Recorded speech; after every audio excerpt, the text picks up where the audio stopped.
Tapi pokoknya GSP berterima kasih banyak karena kalian sudah berpartisipasi lewat Instagram Story ataupun email gitu. Kita baca satu-satu dan ceritanya itu seru-seru, keren-keren. Udah ngebayangin sih nantinya bakalan dibaca sama adik-adik dan itu pasti akan membuat sudut pandang yang baru buat mereka. Nah, sambil kita sebelum mulai untuk mengenalkan profesinya, saya mau jelasin dulu untuk profil gerakan suka baca nih. Mungkin dari teman-teman semuanya ada yang baru dengar gerakan suka baca itu apa sih? Kita biasanya singkatnya GSB gitu. Nah, GSB itu adalah kepanjangan dari gerakan suka baca. Kebetulan saya namanya Kak Renita, salah satu pengurus di gerakan suka baca juga. Jadi gerakan suka baca ini terbentuk pada 16 Oktober tahun 2016 gitu. Tahun ini menginjak usia 4 tahun. Nah, untuk domisilinya sendiri atau base camp-nya itu memang kita di Depok gitu. Jadi kita kerjasama dengan Sekolah Master Depok karena memang awalnya itu adalah kita membantu belajar anak-anak di Kota Depok. Jadi komunitas ini fokusnya adalah literasi dan pendidikan khususnya untuk anak-anak di Kota Depok gitu. Karena memang pengurusnya kita dari Depok dan kita mau berperan di lingkungan terdekat dulu, makanya kita mengadakan kegiatan rutin itu ada beberapa yang tadi sudah Kak Ulum sebutkan juga. Yang pertama kita ada kegiatan belajar mengajar. Jadi setiap hari Minggu sebelum pandemi ya, ini saya jelasin sebelum pandemi dulu. Setiap hari Minggu itu jam 10 sampai jam 1 siang, kita ngajarin anak-anak dari usia TK sampai 9 SMP di Sekolah Master Depok. Nah, ngajarinnya itu adalah mata pelajaran akademik, yaitu matematika, IPA, sama bahasa Inggris ataupun kesenian. Nah, itu dari jam 10 sampai jam 1 dibantu oleh beberapa relawan. Jadi biasanya satu kelas itu ada 1 sampai 2 relawan yang menghandle kelas tersebut gitu. Terus setelah ngajar sekitar jam 4 atau jam 3-an, kita pindah ke taman kota yaitu Taman Lembah Gurame Depok.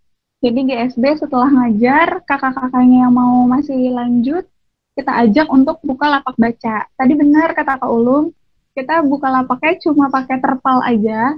Jadi terpal kita gelar dan memang sasaran kita masih anak-anak. Buku-buku yang kita jajakan juga buku-buku anak-anak gitu. Karena di sebelah kita juga ada lapak untuk buku bacaan orang dewasa ataupun remaja. Jadi kita saling melengkapi itu sama komunitas Taman Lentera Gulita gitu. Nah, kalau kita khususnya itu anak-anak dan di dalam lapak itu nggak cuma nyediain buku bacaan aja, tapi ada pojok mewarnai, terus kita juga ada read aloud dan mewarnainya juga biasanya kita ada tema-temanya. Jadi sebelum mewarnai kita ngejelasin dulu nih kasih adik-adiknya. Misalkan contoh hari ini adalah mewarnai rumah adat. Jadi kita ngejelasin sejarahnya dan segala macam gitu. Terus ada lagi kegiatan rutin per 3 bulan, yaitu wisata edukasi. Jadi kalau wisata edukasi sendiri, ini adalah kegiatan yang paling seru sih kata relawan. Kenapa? Karena kita bersama adik-adik jalan-jalan bareng rekreasi ke tempat yang ada unsur edukasinya seperti museum, planetarium, terus kayak tempat terbuka. Kita juga pernah ke bumi perkemahan, kita camping gitu. Nah, biasanya di wisata edukasi ini ada sebuah misi edukasi yang harus diselesaikan oleh kakak asuh dan adik asuh gitu. Jadi salah satunya juga kita biasanya nyelipin kenalkan profesimu ini. Karena kita di pandemi ini nggak bisa bertatap muka, makanya GSB berangkat dari situ membuat sebuah kegiatan online tapi bisa bermanfaat juga nih buat adik-adiknya.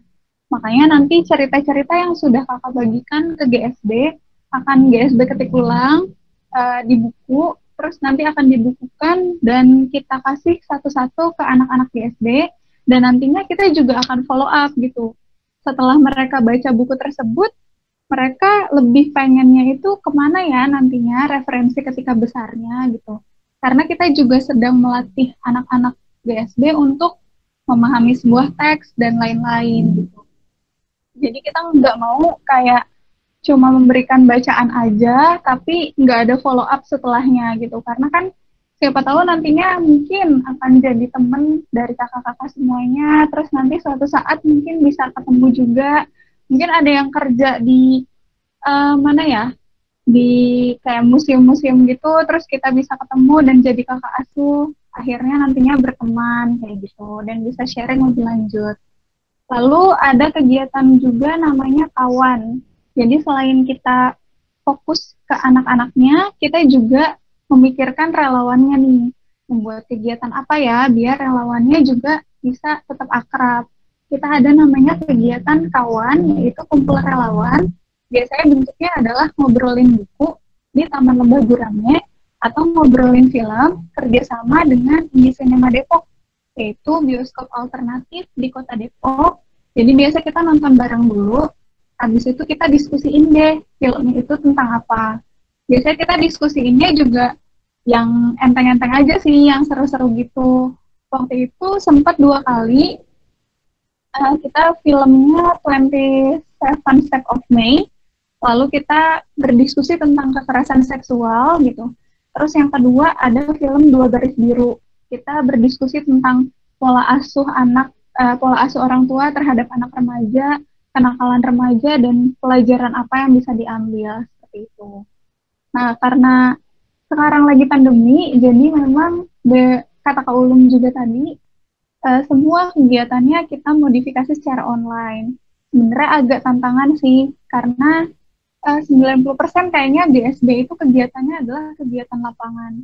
Makanya kita mengubah kegiatan belajar mengajar tadi, yaitu menjadi pembelajaran jarak jauh menggunakan WhatsApp gitu. Kenapa WhatsApp? Karena itu yang paling mudah dijangkau oleh adik-adik. Jadi kita setiap hari Minggu sudah ada jadwal relawannya yang bersedia mendampingi adik-adik belajar gitu. Terus nanti ada materinya juga. Jadi mereka belajar boleh lewat voice note, boleh lewat chat, terus boleh lewat apa ya, video call kayak gitu. Jadi memang disesuaikan dengan kuota si adik dan kakak asuhnya.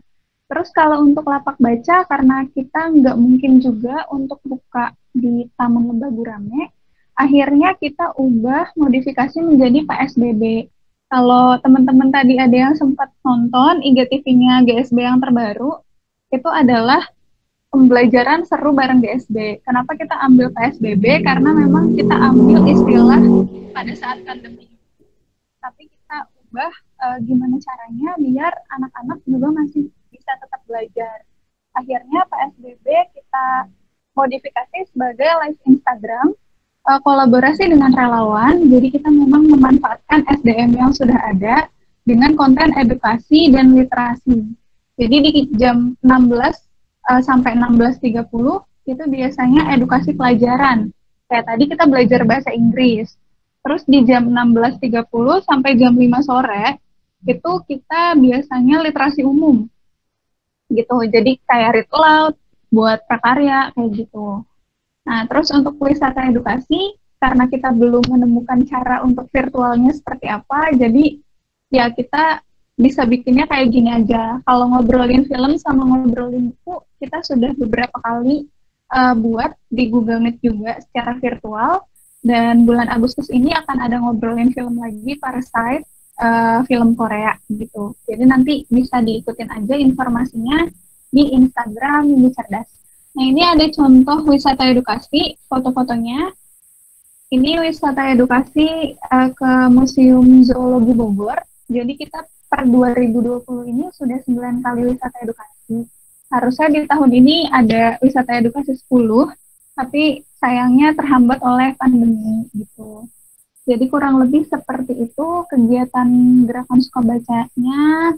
Dan ini untuk potret relawannya gitu. Memang relawannya nggak selalu aktif di setiap minggu.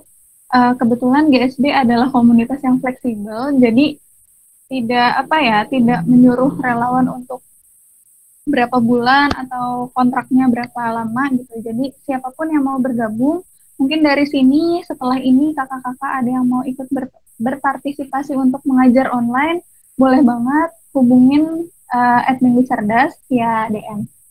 Mungkin itu aja yang bisa disampaikan. Setelah ini kita akan langsung mulai aja untuk mengenalkan profesi atau jurusan kuliah gitu. Jadi nanti tadi kata Kak Ulum dipanggilnya sesuai abjad. Yang pertama ceritainnya itu perkenalkan aja diri kakak, perkenalkan diri, terus daerahnya dari mana, seperti template yang sudah kakak isi gitu. Dan bayangin aja kakak akan cerita ke anak-anak usia TK sampai 9 SMP. Nantinya ketika kakak menceritakan profesi atau jurusan kuliah, kita mohon untuk menghidupkan kameranya, karena nanti ini akan di-record dan akan dijadikan konten YouTube GSB, dan untuk voice-nya nanti akan kita ambil sebagai materi podcast ketiga. Mungkin bisa dikasih tahu Kak Ulum mulai dari mana?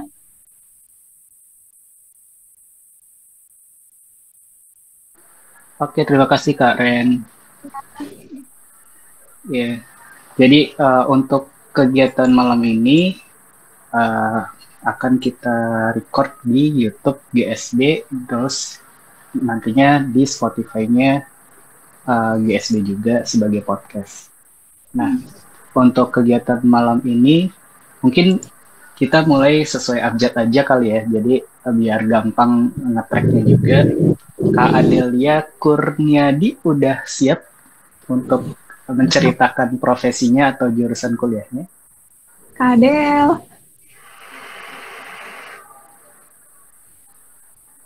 Halo? Iya, halo. Halo Siap. Kak Adel, ya. Oke. Mungkin ketika Kak Adel cerita semua ya informasinya. Iya. Ceritanya santai aja Kak, jadi kayak cerita ke anak-anak gitu. Aku ceritain dari awal gitu ya. Ya boleh. Jadi atau ceritain tulisan yang udah kakak kirim ke GSP juga nggak apa-apa kok. Oke. Oke ya, kita dengerin nih Kak Adel mau cerita. Silakan Kak. Halo semuanya. Aku Adel.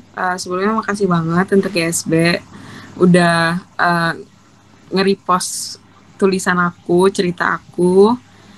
Jadi gini, aku tuh sebenarnya ya aku masih mahasiswi di UPN jurusan hukum, tapi masih semester 3 dan sekarang aku juga sebagai ASEAN Youth Organization Ambassador, jadi sebagai duta pemuda ASEAN yang mewakili Indonesia. Terus juga dari organisasi tersebut, aku diriin sebuah organisasi yang namanya itu Zero Hunger Indonesia, di mana tujuan dari komunitas kita itu untuk membantu mengurangi kelaparan yang ada di Indonesia. Nah, untuk sekarang ini aku lagi buat seminar online, itu di mana seminarnya itu bentuknya seminar amal. Jadi seminarnya itu judulnya itu gizi buruk ancaman bagi generasi mendatang. Jadi di sini tuh aku ngundang ahli gizi dan beberapa founder lainnya yang berkolaborasi dengan komunitas aku. Di sini nanti hasil dari seminar itu bakalan aku sumbangin ke 1.000 bayi yang terkena gizi buruk yang ada di Lombok. Jadi banyak banget yang kita nggak tahu ya, sebenarnya di luar sana itu masih banyak banget yang pertama kelaparan. Kadang kita kalau makan kan di suapan terakhir tuh paling godaannya tuh paling banyak gitu loh. Kadang di suapan terakhir kita nggak habisin, kita main sisain aja gitu. Padahal sebenarnya suapan terakhir itu adalah harapan bagi orang-orang di sana yang masih kelaparan. Terus yang kedua itu aku fokusin banget di gizi, terutama gizi bayi anak-anak itu kan bisa kata sebagai generasi penerus bangsa ya. Jadi dia harus dapat asupan yang benar-benar bergizi banget buat perkembangan otaknya dia juga gitu. Nah, terus juga selain itu aku juga atlet, aku atlet terbang layang yang mewakili DKI Jakarta. Jadi atlet terbang layang itu sebenarnya mungkin banyak yang ngira atlet terbang layang itu sama kayak para layang yang dia dari tebing gitu. Padahal sebenarnya bukan. Jadi di sini tuh aku menerbangkan pesawat tanpa mesin. Pesawat tanpa mesin itu namanya glider gitu.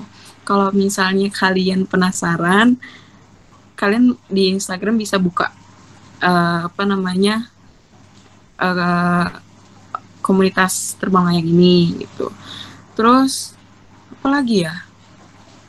Ya udah sih, di samping itu aku cuma terbang, terus habis itu juga isi-isi acara juga, untuk kadang suka jadi pembicara juga gitu di acara-acara lain gitu.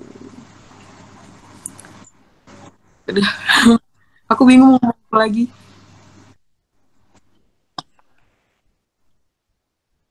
Oh, untuk Instagram komunitasnya itu namanya Zero Hunger underscore Ina tuh, underscore Ina.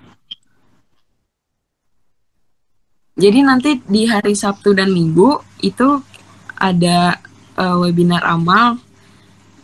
Jadi ada pembicaranya ahli gizi sama founder juga gitu. Terus juga itu aku nyediain platform donasi juga sih untuk teman-teman yang mau donasi, silakan berapapun gitu. Terus acara ini donasinya juga berapapun. Gitu. Nanti juga kami menyediakan sertifikat juga untuk teman-teman yang mau gabung gitu. Ya, sama. Sama-sama, makasih kembali.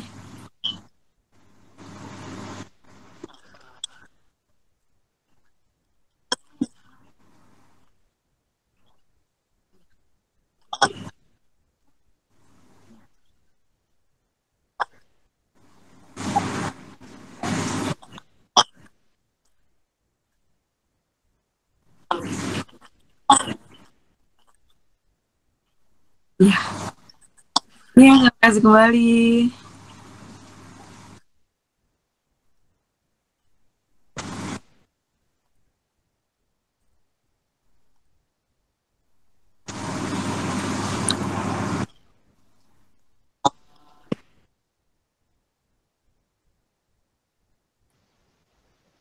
Halo, selamat malam Kak Ulum dan Kak Ren ya. Ya, selamat malam, Kak. Oke, halo teman-teman semuanya. Perkenalkan, nama saya Afif Dharma Putra. Saya tinggal di Jakarta Selatan. Sejauh ini profesi saya sebagai konsultan pajak di salah satu instansi di Jakarta Selatan. Kalau untuk mengenalkan profesi, kegiatan rutin yang saya kerjakan adalah yang pasti membantu para klien-klien ataupun orang sekitar mengenai tentang administrasi perpajakan yang berlaku di Indonesia, baik itu pajak penghasilan karyawan, mulai dari karyawan, pedagang, sampai artis, bahkan tenaga ahli. Kami bersama-sama memberikan informasi serta pelayanan tentang perpajakan yang berlaku di Indonesia. Nah, teman-teman tahu nggak kalau pendapatan pajak Indonesia per 2019 itu sekitar 1.900 triliunan. Wah, banyak banget ya. Coba kita bayangin tuh teman-teman, kalau misalnya kita beliin permen tuh, apakah lautan kita tergantikan dengan permen? Ya, tapi di sini ingin saya garis bawahi adalah sebenarnya teman-teman semua itu adalah orang yang baik. Jadi pekerjaan saya sebagai konsultan pajak ini hanya sebagai media dan penengah. Nah, kalau kita ditarik kita tarik garisnya nih teman-teman. Kalau kita mengacu dari pendapatan pajak di tahun 2019 saja nih, kan udah cukup lumayan banyak tuh ya, 1.900, sekitar 1.900 triliun. Nah, itu uangnya dari mana? Nah, itu adalah uang rakyat, teman-teman, uang kita semua. Nah, jadi kita sama-sama nih, teman-teman, patungan ya istilahnya, patungan untuk membangun negara kita dengan harapan bisa lebih baik lagi ke depannya.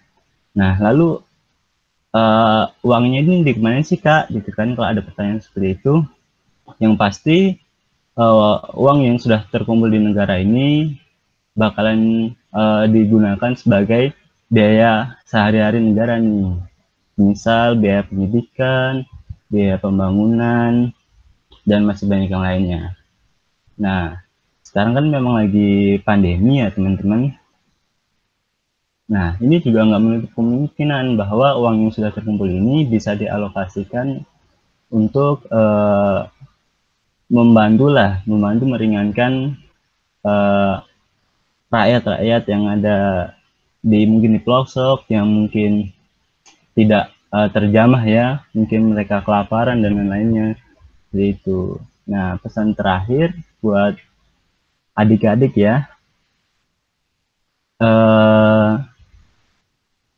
apapun cita-cita adik-adik semua, apapun keinginan adik-adik semua di masa depan nanti, pesan kakak mungkin sedikit, tetaplah jadi orang yang baik, menjadi orang yang jujur, karena kalian adalah harapan kita semua. Mungkin itu aja sih Kak.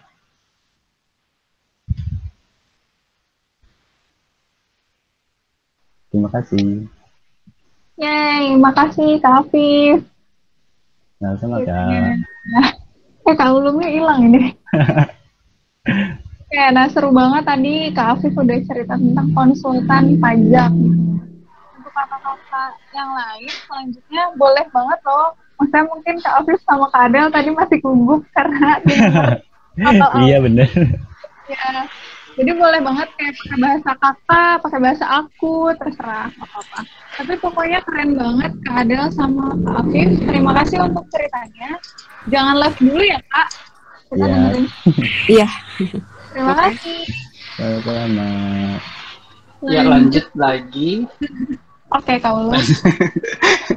Lanjut lagi ke Kak Aileen. Bener nggak ya nyebutnya? Aileen Vivi? Iya benar Kak. Bener ya? Ya. Silakan Kak Vivi.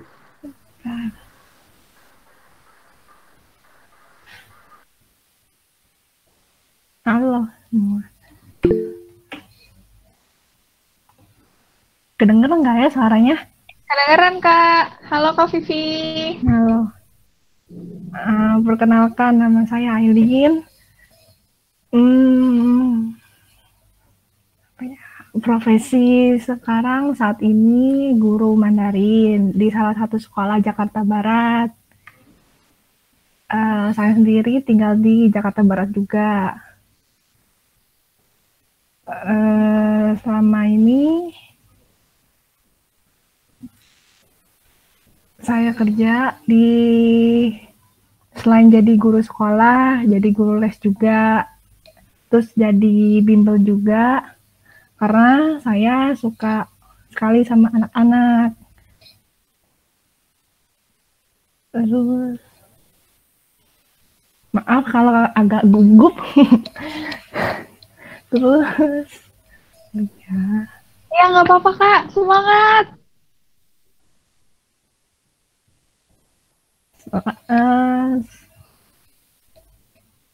Selain itu,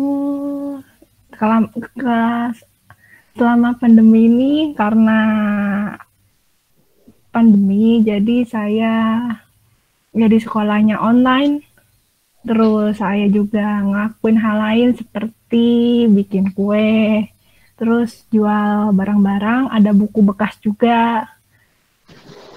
Terus salah satunya saya lagi ngikutin komunitas di salah satu gereja Jakarta untuk anak-anak sekolah minggu, untuk bantuin mereka, untuk semangatin mereka untuk sekolah, untuk semangat belajar lagi, supaya mereka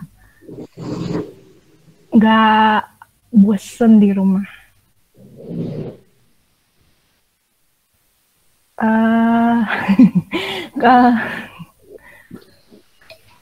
Bosen. Kalau dilihat-lihat sih, kalau dilihat, kalau dari orang-orang, aku emang seperti anak kecil. Cuman jangan beranggapan seperti itu. Pesan dari kakak sih ya, jangan minder dengan perkataan orang lain. Jadi harus tetap menerima dan jangan menyerah. Dah, itu aja Kak. Oke. Terima kasih banyak Kak Vivi ceritanya. Wah, nanti bisa ajarin anak-anak GSB bahasa Mandarin nih. Oke Kak. Oke, terima kasih ya Kak. Lanjut ke Ulum. Siapa lagi? Iya, langsung aja sama Kak Andreas Doli. Kak Andreas udah siap, Kak? Udah siap, tidak siap ya. Oke, terima kasih. Halo, Kak. semuanya teman-teman. Halo Kak. Perkenalkan, nama aku Andreas Doli Udito Manihuru. Aku sekarang ini belajar kuliah di Fakultas Psikologi. Aku sekarang ini semester 3. Nah, aku di sini mau share mengenai psikologi sih tentunya. Kalau kita pelajari banyak ya di web tentang ilmu psikologi kan, dan juga banyak tuh udah tentang penjelasan gimana sih kuliah psikologi. Nah, yang aku ingin tekankan mungkin di sini gimana sih aku bisa bagi cerita ataupun pengalaman aku. Nah, kalau aku bisa dapat simpulkan ya selama kuliah ini, kalau psikologi itu mempelajari tentang pikiran dan perilaku. Nah, terus di psikologi ini kita juga belajar gimana sih manusia itu berperilaku, gimana sih dia bisa berpikir, alasan dia kenapa sih seperti itu, terus dia kenapa sih bisa kena gangguan itu, penyakit itu. Nah, contoh simpelnya sih kayak kenapa sih kita bisa insecure, kenapa sih kita bisa demam panggung, kita gimana pokoknya itu nanti dipelajari di psikologi. Nah, banyak hal sih yang bakal bisa dieksplor di psikologi dan juga berguna buat kehidupan sehari-hari. Contohnya nih ya, pertama praktek psikologi itu, ilmu psikologi itu kita pakai buat diri kita sendiri. Dari pengalaman aku, gimana ilmu psikologi itu dipakai, aku waktu dalam keadaan emosi yang negatif ataupun berpikiran yang macam-macam, aku coba untuk bisa meredakan emosi kita sendiri. Nah, kadang dosen-dosen di psikologi atau psikolog itu memberikan tips kepada kita gimana sih cara meredakan emosi kita, berpikir kita supaya jernih. Nah, terus melalui belajar psikologi ini juga aku belajar gimana aku bisa menjadi pendengar yang baik.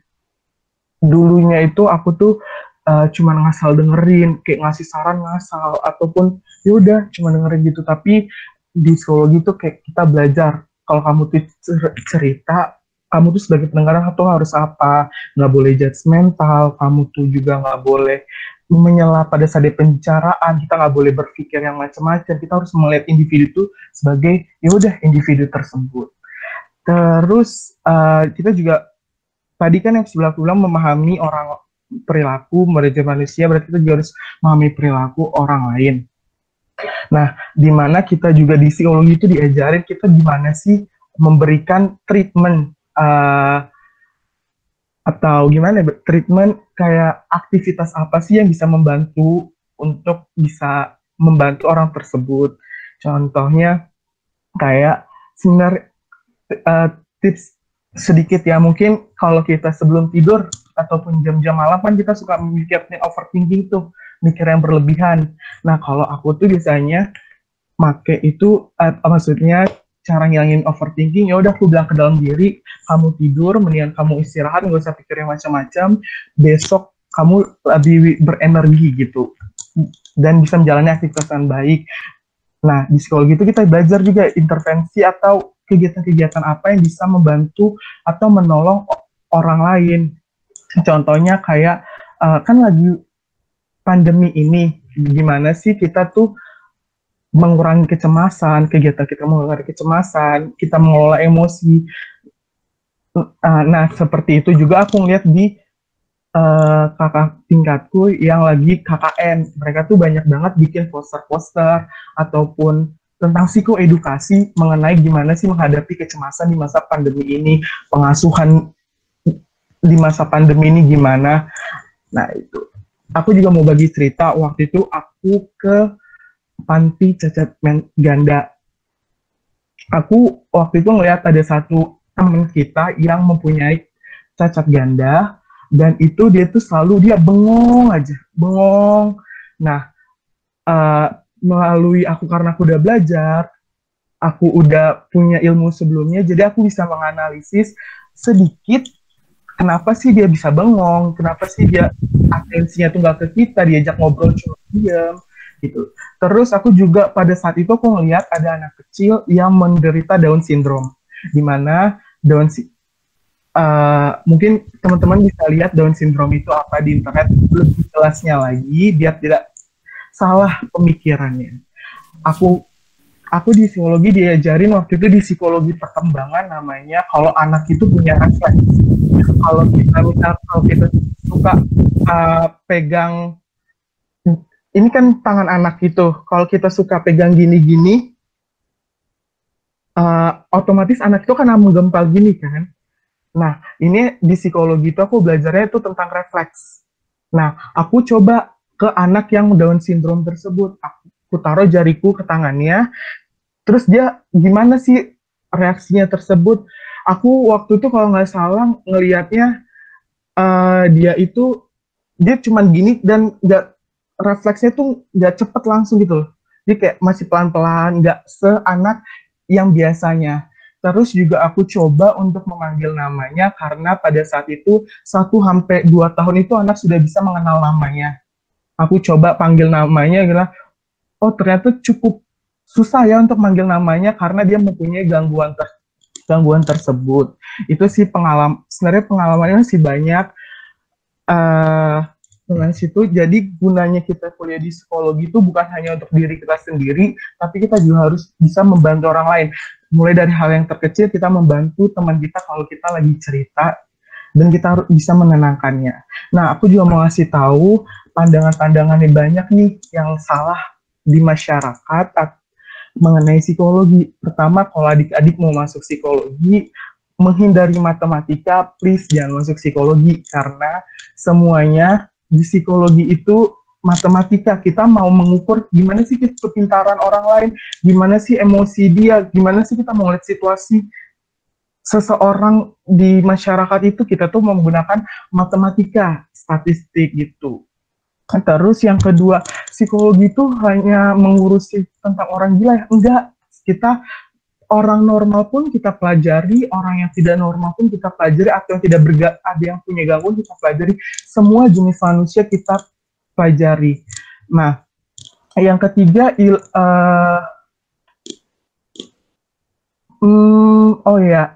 ketiga ini banyak sekali pemikiran yang salah. Kalau kita jadi mahasiswa psikologi, kita tuh jadi expertnya lah yang bisa memahami orang lain. Kayak kita Tuhannya lah gitu yang tidak pernah salah ataupun tidak pernah emosi ataupun itu salah banget. Kita juga manusia, kita punya emosi, kita punya pemikiran yang salah, kita bisa berbuat salah. Tapi bedanya itu kita tahu gimana pertolongan pertama buat diri kita. Terus apa lagi ya? Mungkin itu aja. Nah, psikologi ini juga masih sangat dibilang belum banyak orang yang mengetahui. Jika antara adik-adik masuk ke psikologi, kalian tugasnya adalah memberikan penjelasan mengenai psikologi itu apa sih, gimana sih dia gunanya apa sih buat kehidupannya, karena gunanya juga banyak. Berikutnya aku mau ngasih tahu, kalau adik-adik misalkan milih sarjananya atau kuliahnya S1, kalian tuh hanya bisa menjadi praktisi psikologi, bukan menjadi psikolog. Kalau kalian mau ngelanjutin S2, ada 3 pilihan kalau nggak salah. Tapi secara general ada 2, kalian tuh mau jadi peneliti atau mau jadi psikolog. Nah, kalau jadi peneliti, kalian itu bisa masuk S2 psikologi. Kalau kalian mau jadi psikolog, kalian harus mengikuti magister profesi psikologi. Dan itu kalau jadi psikolog tuh dia hampir sama adik-adik, bedanya kalau psikolog itu dia nggak boleh memberikan obat, cuman kayak ngobrol, intervensi, terapi gitu aja. Kalau psikiater itu dia boleh memberikan obat. Itu aja sih dari aku. Terus aku juga mungkin mau ini sedikit, aku lagi membuat suatu platform di Instagram yang namanya itu @cerita_di_bumi, cerita.di.bumi, yang dimana aku tuh akan memberikan postingan-postingan mengenai psikoedukasi atau tentang mengenai kesehatan mental ataupun yang lainnya. Jadi kalian bisa follow ya ntar untuk mensupport aku juga, dan siapa tahu ilmu yang aku berikan kalian berguna. Pesan-pesan aku buat adik-adik, apa kalian mumpung masih dalam tahap eksplorasi karir, kalian lihat semua jenjang pekerjaan apa aja, kalian explore lagi, kalian lihat apa lagi. Jangan sampai kalian nggak tahu kalian tuh mau jadi apa sih. Terus sesuaikan juga dengan diri kalian. Itu cocok nggak ya buat aku gini-gini. Mungkin banyak hobi kalian ataupun kesukaan, tapi kalian pilih yang mana untuk menjadikan kalian pekerjaan ataupun profesi di kemudian hari. Jangan sampai apa yang kalian pilih nanti itu tidak sesuai dengan kesukaan kita, karena itu akan fatal banget buat masa depan nantinya. Dan juga apapun profesi kalian, jangan lupa untuk menolong orang lain dan juga berguna buat orang lain. Itu aja, makasih. Terima kasih Kak Andreas, terima kasih ya udah sharing tentang psikologi. Dan kalau mau sharing URL platformnya boleh dikasih di chat ya. Oh, oke. Infoin aja di chatnya. Iya. Ya, mungkin langsung aja lanjut ke Kak Dela. Kak Dela Hesti, udah siap Kak Dela? Insya Allah sudah siap. Iya, silakan Kak Dela. Ya, udah jelas. Assalamualaikum warahmatullahi wabarakatuh. Perkenalkan, nama saya Dela Hesti Pratiwi, biasanya dipanggil Mbak Dela. Saya sekarang karena lagi pandemi, jadi saya pulang ke rumah orang tua di Kalimantan Selatan. Semoga mas-mas, mbak-mbak, adik-adik semua dalam keadaan sehat semua ya. Jangan lupa selalu cuci tangan, pakai masker, jauhi kerumunan, sama terapkan social distancing sama physical distancing. Semoga pandemi ini cepat segera berakhir. Nah, kebetulan di sini saya ingin bercerita tentang jurusan kuliah yang saya ambil sekarang. Nah, dari mbak-mbak sama mas-mas yang udah ngejelasin di atas, wah keren sekali ya jurusannya, bagus-bagus juga. Sekarang saya mau kenalin ke adik-adik sekalian tentang jurusan yang saya ambil. Saya sekarang kuliah di Universitas Muhammadiyah Malang, jurusan pendidikan dokter. Alhamdulillah sekarang saya sudah semester 6. Sekarang saya lagi nyelesain KKN saya, alhamdulillah sudah hampir selesai. Jadi saya bisa ikut berbagi sama adik-adik sekarang. Nah, di sini saya mau cerita nih sama adik-adik tentang jurusan kuliah saya. Sebenarnya semua jurusan itu pasti ada suka sedihnya, terus setiap jurusan itu pasti Mbak yakin semuanya pasti bagus. Nah, karena Mbak jurusannya di kedokteran, di sini Mbak mau ceritain dulu tentang sukanya kuliah di kedokteran. Kuliah kedokteran pasti banyak tuh yang cerita, kuliah kedokteran itu capek, materinya banyak, sekolahnya lama, lulusnya lama gitu ya.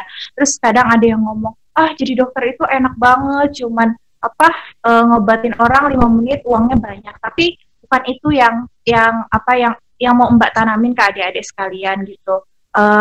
Jadi dokter itu sebenarnya kembali lagi ke niatnya dari awal, niat sama tujuannya. Kalau misalnya niatnya kita hanya untuk mencari uang, ya semua pekerjaan itu bisa menghasilkan uang gitu, tapi kembali lagi ke niatnya. Nah, kalau misalnya kita niatnya capek kuliah di kedokteran, ya lebih baik jangan, karena memang kuliah di kedokteran itu materinya banyak, bahasanya yang digunakan itu bukan bahasa sehari-hari yang kita gunakan gitu, karena memang kuliah di kedokteran itu bahasanya lebih banyak kita menggunakan terminologi dari bahasa Yunani atau bahasa Latin gitu. Jadi ya dukanya itu ya mungkin karena banyak materi yang harus dipelajari. Tapi seperti yang dijelasin sama Mas Andreas tadi, yang jurusan psikologi kalau nggak salah, yang dipelajari itu nggak hanya fisiknya aja gitu di kedokteran, psikologinya pun juga kita belajar gitu. Dipelajarin di kedokteran itu kita belajar tuh dari ujung kaki sampai ujung kepala, itu semua dipelajarin gitu. Jadi ya memang banyak yang dipelajarin gitu. Dari gimana sih fungsi fisiologisnya tubuh kita, tubuh yang sehat itu bagaimana sih sebenarnya, siklusnya itu seperti apa sih, kalau misalnya siklusnya yang sehat itu terganggu, gimana sih dampaknya ke tubuhnya manusia. Nah, kita pelajarin tuh penyakit-penyakitnya, oh penyakit ini karena ini nih, nanti seorang dokter itu mengobati dari ilmu yang udah dia pelajarin itu. Nah, mungkin karena banyak materi yang dipelajari itu, kadang orang suka minder mau sekolah di kedokteran, tapi buat adik-adik sekalian, menurut Mbak, nggak usah minder deh, yang penting itu kita ada kemauan, ada keinginan untuk belajar gitu. Mbak percaya gitu, orang pintar itu bisa loh dikalahkan sama orang rajin. Yang penting itu ada niatnya aja deh mau belajar. Yang penting kita belajar gitu. Urusan apa ya, urusan nilai, urusan nanti hasilnya dapat apa, itu urusan belakang. Yang penting kita mau usaha dulu. Nah, di kedokteran itu deh banyak yang bilang, oh kedokteran itu yang dipelajari cuma biologinya aja gitu, ilmu IPA aja. Enggak deh, sebenarnya di kedokteran itu begitu Mbak udah masuk nih, Mbak terjun, next Mbak masuk semester 7 itu nggak hanya pelajaran IPA aja yang dipelajarin gitu, memang lebih banyak didominasi pelajaran IPA, tapi nggak menutup kemungkinan juga kayak matematika, fisika, kimia, bahkan kayak ilmu sosial, hukum di bidang medis juga kita belajar gitu. Jadi jangan pernah patah semangat buat adik-adik yang mikir, oh saya nggak pandai jurusan ini nih, nggak bisa sekolah kedokteran. Enggak, dicoba aja dulu gitu. Insya Allah kalau ada kemauan mau belajar pasti bisa. Nah, dukanya kayak Mbak yang ceritain tadi. Dukanya itu mungkin kalau kayak Mbak ya, Mbak anak rantau, dukanya kuliahnya terlalu padat, materinya banyak, jadi kadang Mbak nggak punya waktu untuk orang-orang terdekat Mbak, misalnya kayak orang tua. Mbak jadi jarang untuk berkomunikasi sama orang tua, jarang pulang kampung gitu. Tapi jangan khawatir deh, maksudnya itu semua tuh ada masanya gitu loh. Nanti kalau kita udah selesai pendidikan juga kita bisa balik lagi ke rumah orang tua gitu. Tapi kalau misalnya untuk nggak waktu sibuk itu sebenarnya bisa disiasati sih sebenarnya. Kan sekarang internet udah canggih, kita bisa pakai WhatsApp, bisa video callan. Jadi jarak Kalimantan ke Malang itu terasa dekat aja gitu, walaupun memang jarang pulang. Terus di sini nih yang paling penting nih, Mbak mau berbagi tips buat adik-adik semua yang pengen kuliah kedokteran kelak. Mbak mau bagi tips. Jadi buat adik-adik yang masih sekarang duduk di bangku sekolah, mau SD, mau SMP, mau SMA, pokoknya dari sekarang itu diniatin, niat sama tujuan tuh harus kuat gitu. Pokoknya kalau memang cita-citanya pengen jadi dokter, ya jangan patah semangat gitu. Pokoknya kalau gagal ya dicoba lagi, misalnya nggak bisa ya dipelajarin lagi gitu. Jadi jangan sekali coba terus pantang menyerah gitu. Terus niatnya dari awal tuh maksudnya yang bener gitu ya, maksudnya niatnya tuh dibiasakan, oh iya saya tuh pengen jadi dokter tuh bukan embel-embel ini loh, mungkin embel-embel itu cuma jadi bonus aja gitu, tapi niatnya dari awal tuh memang, oh iya saya ingin menolong orang lain, saya ingin berguna untuk orang lain dengan cara saya bisa mengobati orang lain gitu. Niatnya dari awal dimantepin dulu gitu. Terus yang paling penting nih ya Dek ya, mungkin nanti ketika awal-awal masuk kuliah kedokteran itu kan mungkin agak sedikit padat tuh anatomi selama 3 semester gitu, belajar pakai kadaver, mungkin yang nggak biasa kena formalin bakalan perih-perih sedap gitu ya. Nah, itu buat adik-adik untuk tips ngapalin anatomi yang begitu banyak dengan bahasa Latin beserta tulisannya yang harus dihafal. Mungkin dari sekarang itu bisa deh dicicil gitu. Misalnya belajar itu dibiasakan rutin gitu. Jadi kalau nanti suatu saat belajar dengan materi yang banyak udah nggak kaget lagi gitu. Jadi belajar itu tuh nggak harus jumlah jamnya banyak gitu. Yang penting itu tuh rutin, mau 15 menit aja asalkan kita rutin, itu menurut Mbak lebih efisien gitu, lebih masuk. Nah, dibandingkan kita belajar sehari langsung plek banyak, itu menurut Mbak kurang efisien.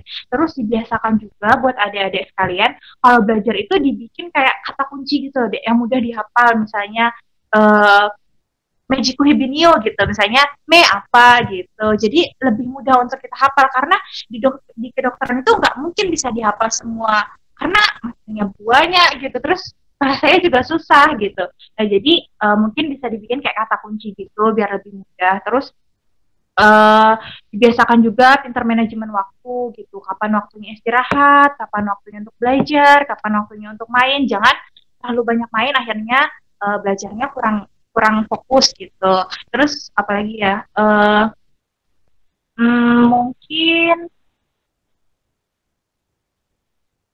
oh iya, dulu tuh sering ada yang bilang kayak gini, sekolah di kedokteran itu mahal ya, sekolah di kedokteran itu lama ya, sekolah di kedokteran itu bukunya mahal-mahal ya. Sebenarnya semua itu bisa disiasatin sih, Dek. Kalau misalnya buku-buku gitu kita bisa minjem ke kakak tingkat, atau nanti misalnya ada adik-adik yang minat untuk kelak kuliah di kedokteran, bisa deh calling-calling Mbak gitu, nanti Mbak share buku-buku atau e-book kan lumayan ya, bisa hemat gitu. Terus jangan khawatir gitu, ada senioritas nggak menurut Mbak, yang Mbak alamin sekarang ya, nggak ada sih. Terus kakak adik itu justru malah saling ngajarin gitu. Jadi jangan pernah takut untuk mencoba gitu, coba aja dulu, dicari-cari tahu tuh di internet gimana sih sekolah kedokteran gitu, apa sih harus dipersiapkan dari sekarang gitu, sama tips-tips yang tadi udah Mbak share gitu.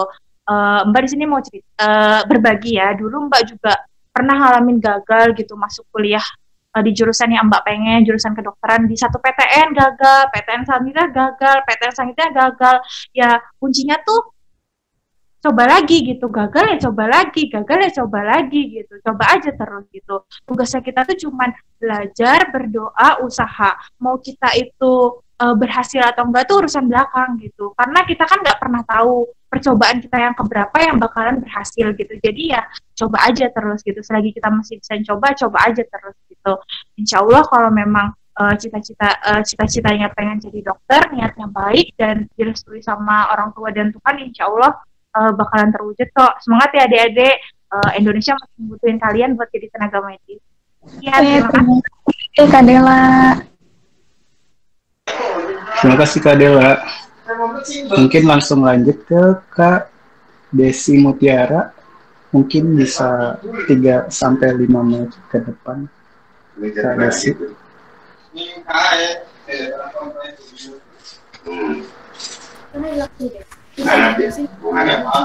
Halo.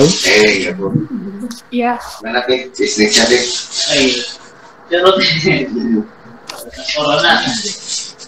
Halo semuanya, selamat malam. Silakan. Ya, makasih Kak. Sebelumnya perkenalkan, nama Kakak Desi Mutiara. Kakak sekarang sedang berkuliah di Universitas Negeri Medan, Prodi Fisika.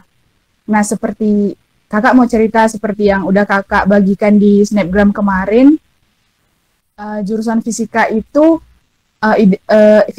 identik dengan hitung-hitungan, terus menghafal banyak rumus.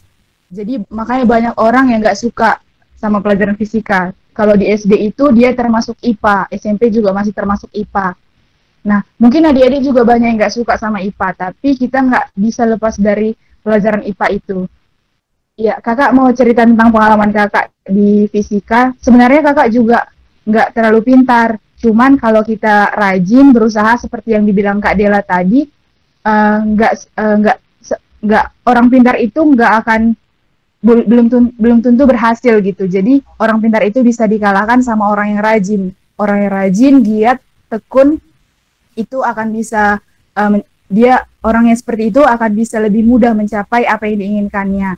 Nah, untuk adik-adik jangan terlalu cepat untuk membenci suatu pelajaran seperti IPA tadi kan. Kakak harap kalian coba aja tekuni belajar dengan bagus supaya bisa dengan mudah dilewati apa yang kalian bisa menguasai sesuatu itu kalau kalian bisa menyukainya lebih dulu. Nah, kalau pengalaman kakak di fisika ini sejak kuliah di kampus itu sering mengadakan festival atau expo kayak gitu kan. Jadi kakak beberapa kali ikut berpartisipasi. Kalau di fisika itu kakak kan non-dik ya. Kalau di Universitas Negeri Medan itu kan identik sama pendidikan. Jadi kebanyakan di situ ditempah menjadi guru. Jadi orang-orang balik ke yang tadi di expo gitu kan suka menampilkan karya-karya gitu kan dari setiap kelas gitu kan. Kalau misalnya festival fisika. Jadi di kelas kakak itu kemarin kami dibagi berkelompok membuat rangkaian seperti sensor gitu kan. Jadi ada sensor itu banyak jenisnya. Misalnya kalau sensor cahaya. Kalau sensor cahaya itu dia ada seperti bulatan kecil, terus di atasnya itu kalau kita tutup, kalau dia kan nggak menerima cahaya, jadi di situ melalui kalau saat dia terbuka, dia bisa rangkaian itu bisa bekerja, dan sebaliknya kalau ditutup tidak bisa bekerja. Jadi rangkaian itu bisa bekerja tergantung sinar cahaya yang dia terima, yang rangkaian itu terima, seperti itu. Tutup kan ya. Jadi, nah sebenarnya kalau kita udah menekuni satu hal, kita bukan berarti kita hanya fokus ke satu hal itu aja, bisa ke banyak gitu kan. Jadi jangan takut, kalian juga bisa seperti itu. Kalau matang-matang lah memilih jurusan gitu kan. Kalian juga bisa berdampak di beberapa hal selain jurusan yang kalian pilih itu. Kayak kakak kan, kalau kakak itu ikut organisasi paduan suara. Dari SD memang kakak suka paduan suara dan nggak usah kalian tinggalkan gitu. Kalian juga bisa mengembangkannya. Kalian berhasil bukan hanya karena jurusan yang kalian tekuni itu aja, tapi organisasi apa yang kalian ikuti, ataupun kegiatan-kegiatan apa yang sering kalian ikuti. Dan seperti kegiatan-kegiatan yang seperti di Gerakan Suka Baca ini, sebagai volunteer membantu orang-orang bisa berdampak baik bagi banyak orang, seperti itu. Seperti tadi Kak Dela juga kakak dengar udah banyak sekali menyampaikan motivasi-motivasi kan. Iya, kalau bekerja itu kita kalau mikirkan dapat uang aja semua pekerjaan bisa, tetapi kita harus memikirkan dampaknya bagi banyak orang. Kita harus berdampak baik kepada banyak orang gitu, supaya itu nggak hanya untuk diri kita sendiri, tapi untuk banyak orang. Nah, kan apalagi ya, kakak baru pertama kali ikut beginian. Kakak cuman berharap semoga melalui kegiatan ini, melalui komunitas ini, adik-adik bisa semakin termotivasi dengan banyak cerita-cerita dari kakak-kakak yang tadi udah menceritakan hal-hal yang banyak yang keren-keren ya. Ada psikolog, ada dokter, ada yang bikin komunitas yang Kak Adelia tadi ya, itu sangat bagus gitu. Kakak harap kalian juga bisa menjadi salah satu orang-orang yang seperti itu. Untuk prestasi juga kalian jangan terlalu memikirkan kalau kalian harus mendapat prestasi, tapi kalian harus berusaha untuk bisa mengikutinya dengan sepenuh hati. Urusan apa yang kalian dapat itu belakangan. Jadi untuk adik-adik, kakak harap kalian tetap semangat apapun yang menjadi pilihan kalian harus kalian percayai dan bawa dalam doa dan jalani dengan giat. Itu aja mungkin dari kakak. Saat ini kakak sedang aktif harusnya bulan 7 kemarin kakak ikut kompetisi di Singapura, tapi karena pandemi ini jadi semuanya ditunda. Bantu doa juga semoga pandemi ini cepat berakhir dan kegiatan kita semua bisa berjalan kembali normal dan kita bisa lebih berkreasi lagi. Siap Kak Desi. Di kehidupan kita. Ya, terima kasih, itu aja dari kakak. Semangat semuanya. Terima kasih. Terima kasih Kak Desi. Ya, untuk teman-teman relawan semuanya, mungkin sambil mengingatkan kembali nanti, tadi Kak Rizky udah ngingetin juga biar gak kelamaan nunggu gitu. Jadi durasinya kita 3 menit sampai 5 menit ya Kak. Nanti semoga bisa spare waktunya bisa lebih tepat lagi. Ya, selanjutnya Kak Dita Harahap. Udah siap Kak Dita? Udah Bang, udah. Oke Kak Dita, silakan. Kameranya begini. Baiklah. Halo adik-adik, kakak-kakak, dan abang-abang semua. Perkenalkan, nama aku Dita Triana Harahap. Biasanya itu dipanggil Dita. Sekarang aku seorang mahasiswa semester 4 di Politeknik Negeri Medan.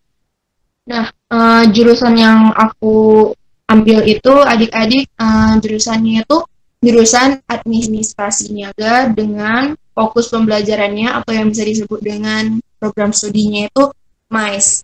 MICE itu singkatan dari Meeting, Incentive, Convention, dan Exhibition.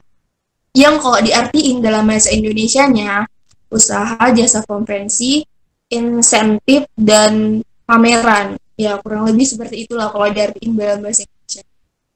Nah, MICE sendiri itu kalau untuk bahasa awamnya, yaitu kita itu belajar merancang sebuah acara yang kalau bahasa perkuliahannya event, merancang sebuah event agar berjalan dengan baik dan lancar, pastinya menarik dan menghibur bagi peserta yang mengikuti acara tersebut. Adik-adik pasti pernah datang kan ke acara ulang tahun teman-temannya, ataupun ikut orang tua ke acara kondangan tuh, kondangan nikahan kan.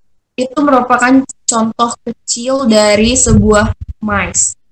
Karena biasanya itu lulusan MICE itu tadi bakalan jadi event planner atau event organizer yang kalau kebanyakannya itu WO, wedding organizer, yang ngurusin acara nikahannya orang gitu. Kalau untuk skala besarnya itu dia acaranya tuh lebih ke acara negara-negara yang melibatkan banyak orang yang dari 100 sampai ribuan orang. Contohnya itu ya kayak acara Asian Games kemarin. Karena kan Asian Games itu namanya juga udah Asian Games. Datengin banyak orang gitu kan, ada di seluruh Asia mengikuti sebuah acara. Kalau yang dipelajari di MICE itu sih sebenarnya nggak ribet, nggak susah juga. Yang udah kakak pelajarin itu ya akuntansi otomatis pasti ada, matematika, bisnis ada, dan semuanya tuh kalau yang dipelajari di MICE itu gampang.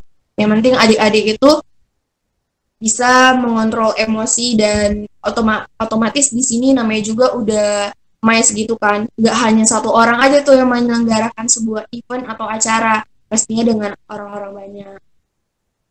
Berhubung kami itu di MICE jarang ada belajar gimana, yang mau aku bilang tuh kami lebih banyak praktek. Lebih banyak praktek. Tapi gara-gara pandemi gini, yang seharusnya semester depan buat pameran jadi gagal buat pameran, dialihin ke acara virtual. Yang mau aku tekanin sih sebenarnya apapun cita-cita adik-adik, yang percaya aja semuanya itu akan indah pada waktunya asalkan adik-adik usaha, doa.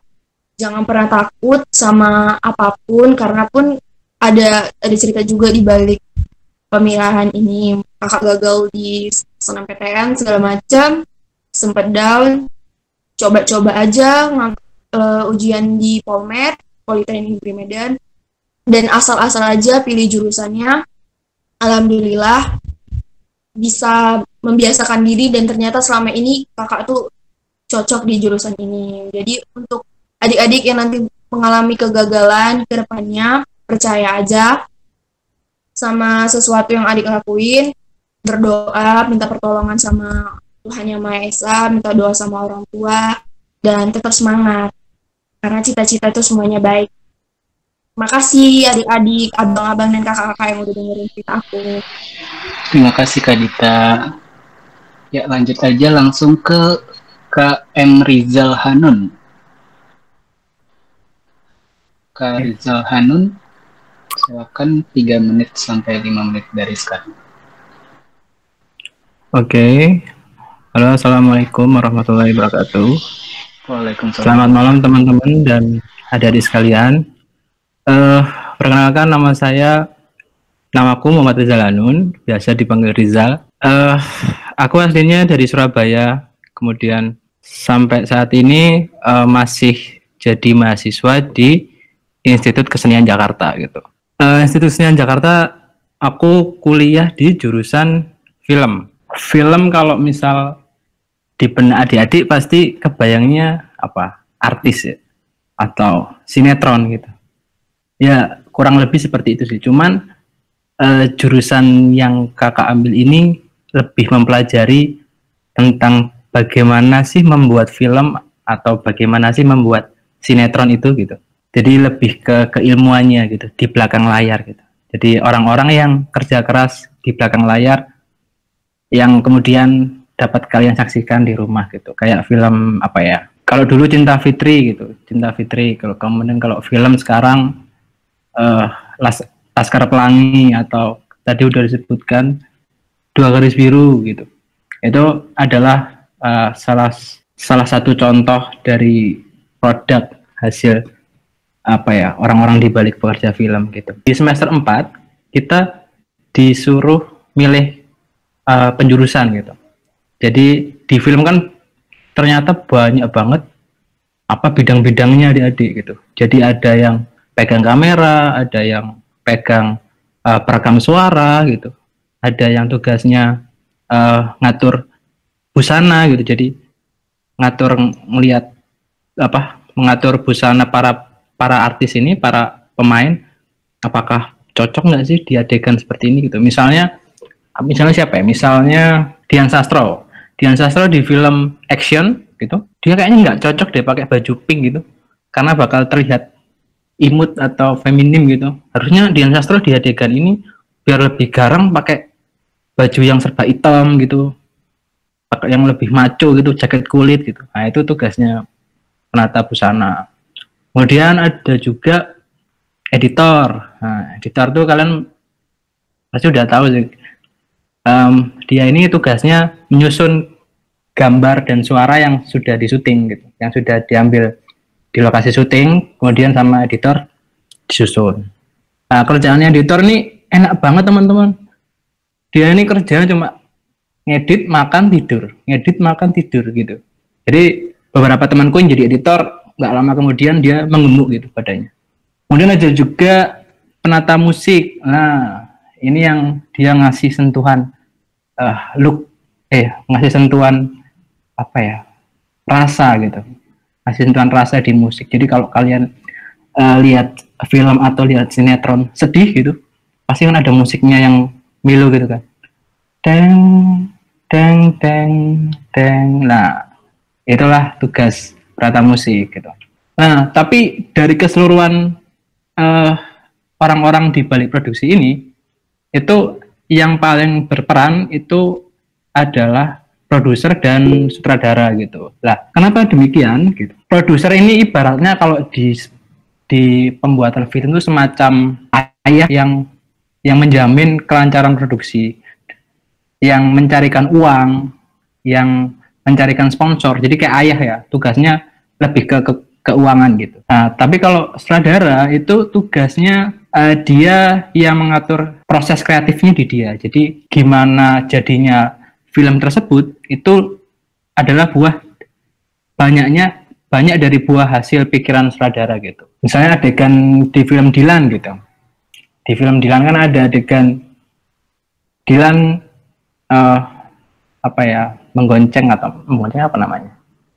membonceng Milea dengan tanpa helm kan. Nah, itu tugasnya sutradara salah satunya di situ. Ini Dilan mau pakai helm apa enggak ya gitu. Kalau pakai helm nggak kelihatan mukanya lebih jelas gitu. Kalau nggak pakai helm Nah, itu pilihan yang diambil sutradara gitu. Yang mana soalnya dia mentingin adegan tersebut bisa tercapai enggak gitu. Kayak semacam pendongeng lah kalau istilahnya di dunia penceritaan tuh, sutradara adalah pendongeng gitu. Tapi berceritanya melalui gambar dan suara gitu teman-teman.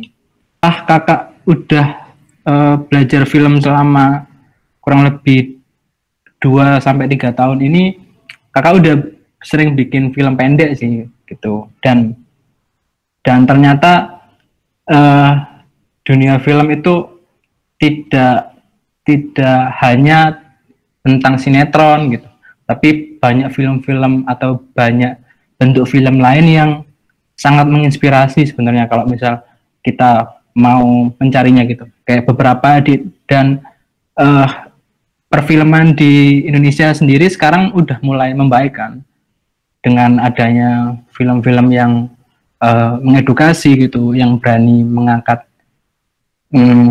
cerita-cerita yang tidak mainstream, kayak misalnya Dua Garis Biru, kemudian tadi sudah disebutkan apa namanya, 27 Steps of Me yang mengangkat isu kekerasan gitu kan.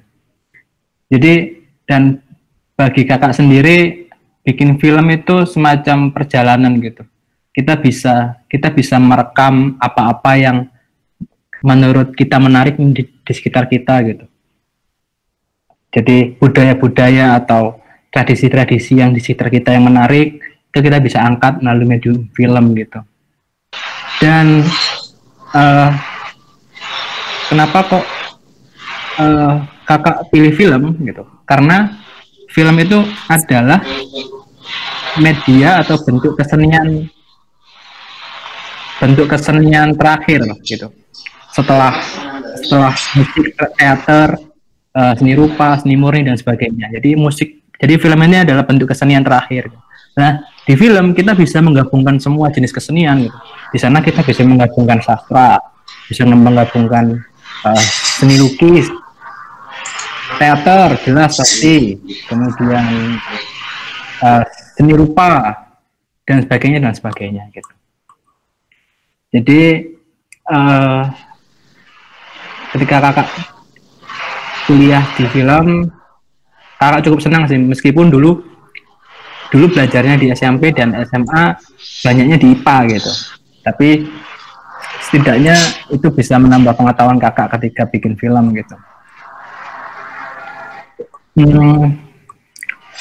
Oke, kalau kemudian terakhir pesan buat adik-adik sekalian, pesan kakak sebenarnya sederhana sih. Pesan yang didapat oleh Nabi Muhammad gitu, bahwa Iqra gitu.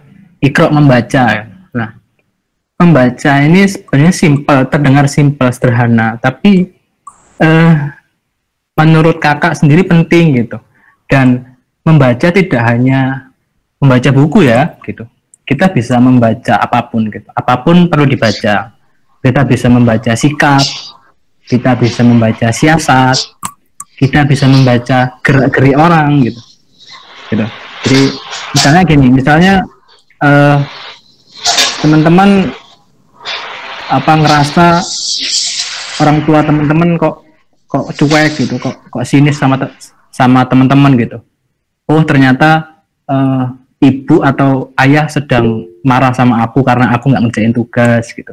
Jadi kita bisa membaca sikap, membaca gerak-gerik gitu. Itu termasuk membaca gitu. Ya, terima kasih. Pesan terakhirnya untuk anak-anaknya. Terima kasih Kak Rizal.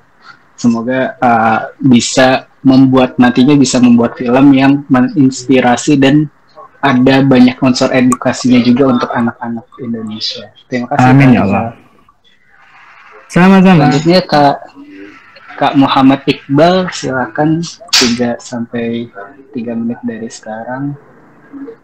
Halo teman-teman semua dan adik-adik yang lagi dengerin, nama kakak Muhammad Iqbal, langsung saja ya. Saya dari Palembang, Sumatera Selatan. Kakak sekarang adalah seorang praktisi IT. Profesinya di perusahaan kakak itu yaitu cloud support specialist. Nah, kalau kakak boleh cerita sedikit nih, Awalnya kakak juga bingung sebenarnya. Kemudian setelah lulus kuliah, orang-orang IT itu ngapain aja sih kerjaannya? Ada yang mantengin monitor terus-menerus, kemudian ada orang-orang yang pasang-masang kabel, kemudian ada orang yang kerjaannya gambar, ngedesain segala macam, kan? Ya betul, semua itu satu kesatuan, dan memang mereka saling membutuhkan satu sama lain. Seperti juga kalau kita pengen bangun rumah ya, ada yang bertugas sebagai perancang, kemudian yang ngatur biayanya, yang bikin yang tukang rumahnya, kemudian yang ngatur administrasi ke lurah atau ke kecamatan segala macam, kan. Di dunia IT juga sama kok, di adik sekalian. Ada yang namanya sistem analis, ada yang namanya sistem desain, ada namanya arsitek atau sang perancang sistem, ada juga yang namanya programmer dalam pembuat aplikasi, kemudian ada network engineer yang ngatur jaringan segala macam. Banyak deh pokoknya. Kalau ngomongin kerjaan kakak itu gampang sulit ya. Yang enaknya sekarang kakak ya kerjaannya di rumah aja, nge-remote gitu kan, untuk ngedeliver sesuatu teknologi lama yang perusahaan klien pengen untuk merubah, mentransformasikan ke teknologi baru, khususnya G Suite atau teknologi Google lah, untuk kolaborasi perusahaan itu. Yang intinya deh ya, belajar IT itu luas sih. Kerjaan kakak sekarang masih pecahan kecil dari pekerjaan kalau memang adik-adik sekalian ingin mendalami dunia IT. Yang paling penting ya passion adik apa, tekuni itu aja ya. Paling. Makasih adik. Makasih Kak Muhammad Iqbal, seru banget ya kegiatan kerjaan di IT itu, bisa kerja dari rumah, bisa kerja dari mana aja. Langsung Kak Natalia Deborah, udah siap Kak Natalia? Kedengeran nggak Kak? Iya, udah jelas. Mungkin bisa 3 menit dari sekarang ya Kak. Terima kasih, silakan. Oke, halo semuanya. Halo. Kakak-kakak relawan. Halo juga adik-adik yang mendengar. Halo, aku Natalia Deborah, biasa dipanggil Natal atau Lia. Aku dari Jakarta. Saat ini aku baru lulus dan baru banget kerja sebagai bidan. Aku excited banget bisa memperkenalkan profesi aku, karena aku sangat-sangat bangga dengan profesi aku saat ini, karena manfaat khusus yang aku rasakan adalah aku bisa mempelajari diri aku sendiri, aku bisa mempersiapkan diri aku baik menjadi seorang ibu, seorang istri, dan selayaknya seorang perempuan. Aku mau cerita, kalau misalnya bidan itu nggak selalu tentang ibu hamil atau melahirkan, tapi seluruh siklus kehidupan perempuan, kita yang memberikan pelayanan mulai dari bayi, anak prasekolah, remaja, lalu perempuan usia subur, keluarga berencana, sampai lansia.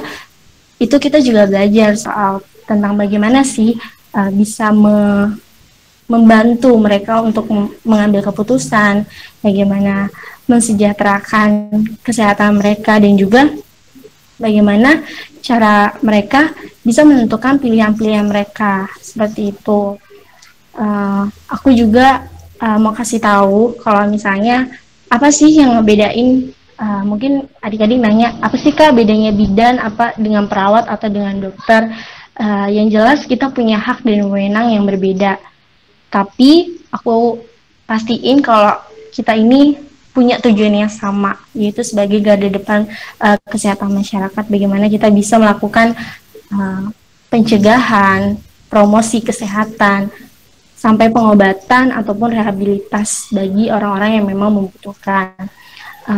Aku berharap banget anak-anak Indonesia punya mimpi yang besar, dan pesan aku satu, jangan pernah pelit untuk berbagi, karena baik berbagi ilmu, berbagi apapun yang bisa kita kasih buat keluarga kita, buat teman-teman kita, bahkan buat siapapun yang ada di sekitar kita, hal-hal positif yang bisa kita kasih, kita harus bisa kasih, karena siapa lagi yang jadi penerus bangsa ini kalau bukan kita sendiri. Itu aja sih dari aku. Tetap jaga kesehatan buat teman-teman semua dan buat adik-adik. Semangat. Terima kasih Kak Natalia. Selanjutnya Kak Nora udah udah sempat di feed Instagramnya ya, kalau nggak salah. Iya. Gimana? Mau sekali lagi atau skip? Terserah, enaknya gimana? Boleh deh, ini mungkin nambahin yang belum disampaikan di feed Instagramnya, mungkin bisa ditambahin sedikit. Oke. Halo, Assalamualaikum warahmatullahi wabarakatuh. Halo semuanya, kakak-kakak yang udah bagi cerita, makasih juga buat Gerakan Suka Baca yang udah bikin acara ini. Perkenalkan, nama aku Nora Amalia. Aku berasal dari Kabupaten Bekasi. Sekarang aku kuliah di Universitas Negeri Semarang dan jurusan yang aku ambil Pendidikan Geografi. Mungkin nantinya adik-adik udah lihat video yang aku bikin di Instagram. Itu aku menceritakan tentang jurusan yang aku ambil. Itu selama aku kuliah, aku belajar tentang bumi dan seisinya yang udah aku bilang. Halo adik-adik, perkenalkan nama kakak Nora Amalia. Kakak berasal dari Kabupaten Bekasi. Kakak mau nanya, cita-cita kalian mau jadi apa? Pengen nggak jadi kayak kakak? Tapi kakak masih sama-sama belajar sama kayak kalian, cuman bedanya kakak udah masuk ke perkuliahan. Dan jurusan yang kakak ambil itu seru banget. Jadi kakak mau cerita. Kakak itu kuliah di kampus Universitas Negeri Semarang dan kakak ngambil jurusan Pendidikan Geografi. Nah, selama kuliah kakak itu belajar apa aja sih? Kakak itu belajar tentang bumi dan seisinya. Maksudnya, jadi kan kalau misalnya nih adik-adik di siang hari, pasti kan di langit ngelihat awan dan matahari. Nah, itu tuh selama kuliah kakak pelajarin. Kenapa sih awan tuh bisa terbentuk, kenapa bisa ada matahari dan bisa panas gitu. Terus manfaatnya matahari dan awan itu apa buat manusia? Itu kakak pelajarin selama kuliah. Terus misal adik-adik kan sering tuh mengalami yang namanya kehujanan. Nah, kok bisa sih ada air jatuh dari langit? Kok bisa sih ada hujan? Dan manfaatnya hujan buat manusia tuh apa? Nah, itu kakak pelajarin selama kakak kuliah gitu. Terus pasti kan kalau misalnya sesuatu yang berlebihan tuh nggak baik. Nah, kalau misalnya hujan terus menerus itu nanti bakal terjadi apa ya gitu. Kan bisa aja banjir gitu. Habis itu, selain itu yang bikin makin seru adalah karena selain kita tinggal di bumi dari kita lahir sampai nanti kita tua, itu tuh kakak belajarnya nggak full di dalam ruangan atau di dalam kelas. Jadi kakak sama teman kakak di perkuliahan itu juga nggak jarang buat datang langsung ke lapangan atau ke alam. Misal kakak lagi mempelajari tentang pantai, jadi kakak datang tuh ke pantai, kakak melihat, kakak mempelajari gimana sih proses terbentuknya kalau misalnya diamati pakai ilmu-ilmu dari geografi gitu. Kan misalnya nih buat adik-adik yang udah pernah ke pantai beberapa kali, pasti kan adik-adik pernah lihat atau mungkin adik-adik lihat di TV, kan ada tuh pantai yang airnya tenang, ada juga pantai yang airnya tuh kayak gede gitu, gerak-gerak terus gitu. Nah, itu tuh bisa dipelajari dan ada ilmunya. Selain itu yang bikin makin asik kan jadinya kita tuh nggak cuma belajar doang gitu loh, jadi kita bisa sambil jalan-jalan dan makin seru aja gitu ya, walaupun nggak setiap hari juga sih kita ke alam, tapi kan lumayan lah ada selingan gitu. Terus yang bikin asik adalah selama kita di kampus di tempat kuliah kakak itu tuh juga ada laboratorium yang nantinya itu kita bisa pakai alat-alat geografi yang sebelumnya tuh belum pernah kakak temuin dan bikin kakak makin cinta sama jurusan kakak gitu. Misal ada peta Indonesia itu, jadi kita bisa ngeliat nih, oh ternyata Indonesia tuh kayak gini ya, ternyata dulunya sebelum kayak gini, sebelum jadi banyak banget rumah-rumah, gedung-gedung, ternyata Indonesia tuh kayak gini gitu. Nah, semenjak kakak masuk ke jurusan kakak ini, pendidikan geografi, dan mempelajari lagi lebih dalam tentang bumi, kakak tuh jadi ngerasa lebih bersyukur dan lebih pengen menjaga dan merawat bumi gitu loh. Karena menurut kakak bumi tuh udah keren banget dari zaman dulu sampai sekarang, asal-usulnya tuh keren, dan menurut kakak bumi udah baik ke kakak, bumi udah ngasih apa yang kakak butuhkan. Jadi kakak ngerasa harus membalas kebaikan dari bumi gitu dengan cara apa? Misal nih yang bisa adik-adik lakukan, kayak adik-adik gak usah buang sampah sembarangan, adik-adik harus buang sampah itu di tempat sampah. Itu dengan langkah kayak gitu, itu udah sama aja kayak adik-adik itu menyayangi bumi loh gitu.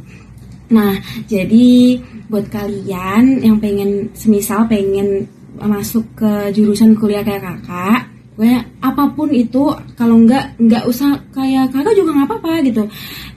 Poin terpenting adalah kita harus tetap rajin belajar, kita harus rajin baca buku, jangan males, main HP boleh, nonton YouTube boleh, main sama teman boleh banget, bersosialisasi, tapi harus ingat belajar itu harus, baca buku itu harus, karena kalau misalnya adik-adik dapat nilai bagus, adik-adik pasti kan senang juga, adik-adik yang rasa bangga sama diri sendiri gitu, dan rasa keren aja gitu kan pasti. Jadi semangat terus belajar buat adik-adik, apapun mimpi kalian, kakak selalu doain yang terbaik. Semangat. Menurut aku, kenapa aku ambil ini, karena aku dari dulu kecil aku orangnya nggak bisa diem di dalam kelas doang gitu, dan dari dulu aku udah nggak suka IPA, maaf anak IPA, karena nilai aku selalu jelek gitu. Jadi aku mikir mungkin emang aku perlu belajar yang keluar gitu, dan aku cari tahu lagi, dan kayaknya aku emang cocok sama geografi, karena sesudah aku masuk di jurusan geografi ini, sekarang aku udah semester 5, itu banyak banget yang bisa aku ambil. Contohnya aku lebih bisa menghargain lagi cara hidup di bumi. Maksudnya menurut aku udah mempelajari banyak banget tentang bumi, dan ternyata bumi itu emang udah ngasih banyak banget manfaat buat aku dan selama aku hidup. Jadi selama gara-gara aku masuk geografi itu aku jadi kalau misalnya pergi-pergi, aku kayak misal contohnya aku udah mulai menerapkan enggak banyak-banyak pakai plastik, bukan nol plastik, maksudnya karena kita nggak bisa hidup tanpa plastik ya. Kayak misalnya aku udah bawa sedotan sendiri dari rumah kayak gitu, terus aku udah bawa tas belanja sendiri dari rumah kayak gitu. Terus semenjak masuk geografi itu aku jadi makin suka nanem, karena nanem mangrove yang ada di pantai-pantai gitu. Aku suka banget sama teman-teman aku satu jurusan, dan ada salah satu organisasi gitu yang aku ikutin, dia buat nanam-nanam gitu. Jadi menurut aku buat adik-adik yang mungkin suka kayak ke alam-alam gitu, atau mungkin emang emang suka sama pengen mempelajari lagi tentang bumi lebih dalam lagi, itu aku saranin buat masuk ke sini. Tapi kalau misalnya kalian emang pengennya ternyata kayak tadi yang udah dijelasin sama kakak itu, ada yang psikolog, terus ada yang bidan, ada yang pendidikan dokter, yang nggak apa-apa gitu, karena menurut kakak semua jurusan tuh baik, dan yang penting kan dari awal adik-adik emang pengennya belajar dan jadi orang yang berguna buat. Jadi udah itu aja. Terima kasih udah mau dengerin. Ya, sama-sama. Jaga kesehatan semuanya. Terima kasih. Waalaikumsalam. Kak Prasetya, silakan. 3 menit dari sekarang. Terima kasih. Halo teman-teman semua. Perkenalkan, nama saya Dinda. Terima kasih sebelumnya buat Gerakan Suka Baca yang udah memberikan kesempatan buat saya untuk sedikit sharing tentang apa yang saya lakukan sekarang. Langsung aja ya. Jadi saya dari Semarang, saya sebagai staf akuntan di salah satu perusahaan manufacturing di Ungaran, Jawa Tengah. Jadi kakak di sini sebagai staf akuntan. Apa sih itu staf akuntan? Jadi tugasnya di sini adalah kakak akan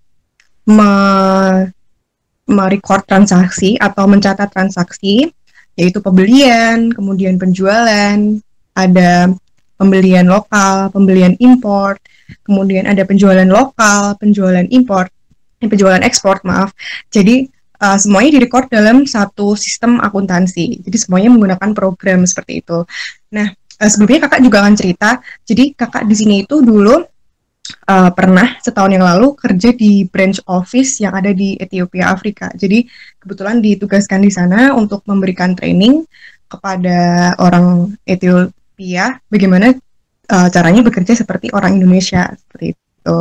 Jadi mengajarkan mereka, mentraining mereka gimana sih caranya merekod transaksi pembelian material dari lokal seperti alat tulis yang kami beli di Ethiopia seperti itu. Kemudian untuk yang pembelian import ada pembelian bahan baku untuk membuat garment. Jadi perusahaan kakak ini memproduksi baju garment yang nantinya akan dijual di Amerika, kemudian di Jepang, ada di beberapa negara di Eropa, kemudian juga ada di beberapa negara di Asia juga gitu. Jadi perusahaan kakak ini bergerak dalam bidang garments itu, dan kakak harus mentransfer ilmu gimana sih caranya merecord semua transaksi itu dalam satu program waktu kakak di Ethiopia. Nah sekarang setelah kakak kembali setelah 1 tahun dari sana, kakak juga masih bekerja di bidang yang sama, tapi di sini kakak lebih hanya memeriksa pekerjaan teman-teman kakak yang ada di Ethiopia. Ketika kakak di sana kakak sudah mentraining, sekarang yang mengerjakan pekerjaan kakak di sana adalah orang-orang Ethiopia. Dan ketika kakak kembali, kakak hanya mengecek pekerjaan mereka. Jadi sekarang kakak bekerja sebagai checker, istilahnya seperti itu. Apa yang sudah mereka input, apa yang sudah mereka kerjakan di Ethiopia, kakak sebagai pemeriksanya seperti itu. Jadi accounting itu luas, tapi yang kakak lakukan di sini adalah mencatat transaksi pembelian, penjualan, baik itu impor maupun ekspor ataupun lokal. Tapi kakak bekerja untuk branch office yang ada di Ethiopia, Afrika. Jadi buat adik-adik yang punya mimpi nantinya untuk bekerja di luar negeri itu mungkin banget ya, karena kakak juga hanya lulusan D3 akuntansi, tapi kakak bisa pergi ke sana karena ada kemauan dan ada usaha yang kuat untuk bisa ke sana gitu. Jadi itu aja mungkin saya bisa sampaikan. Terima kasih. Terima kasih Kak.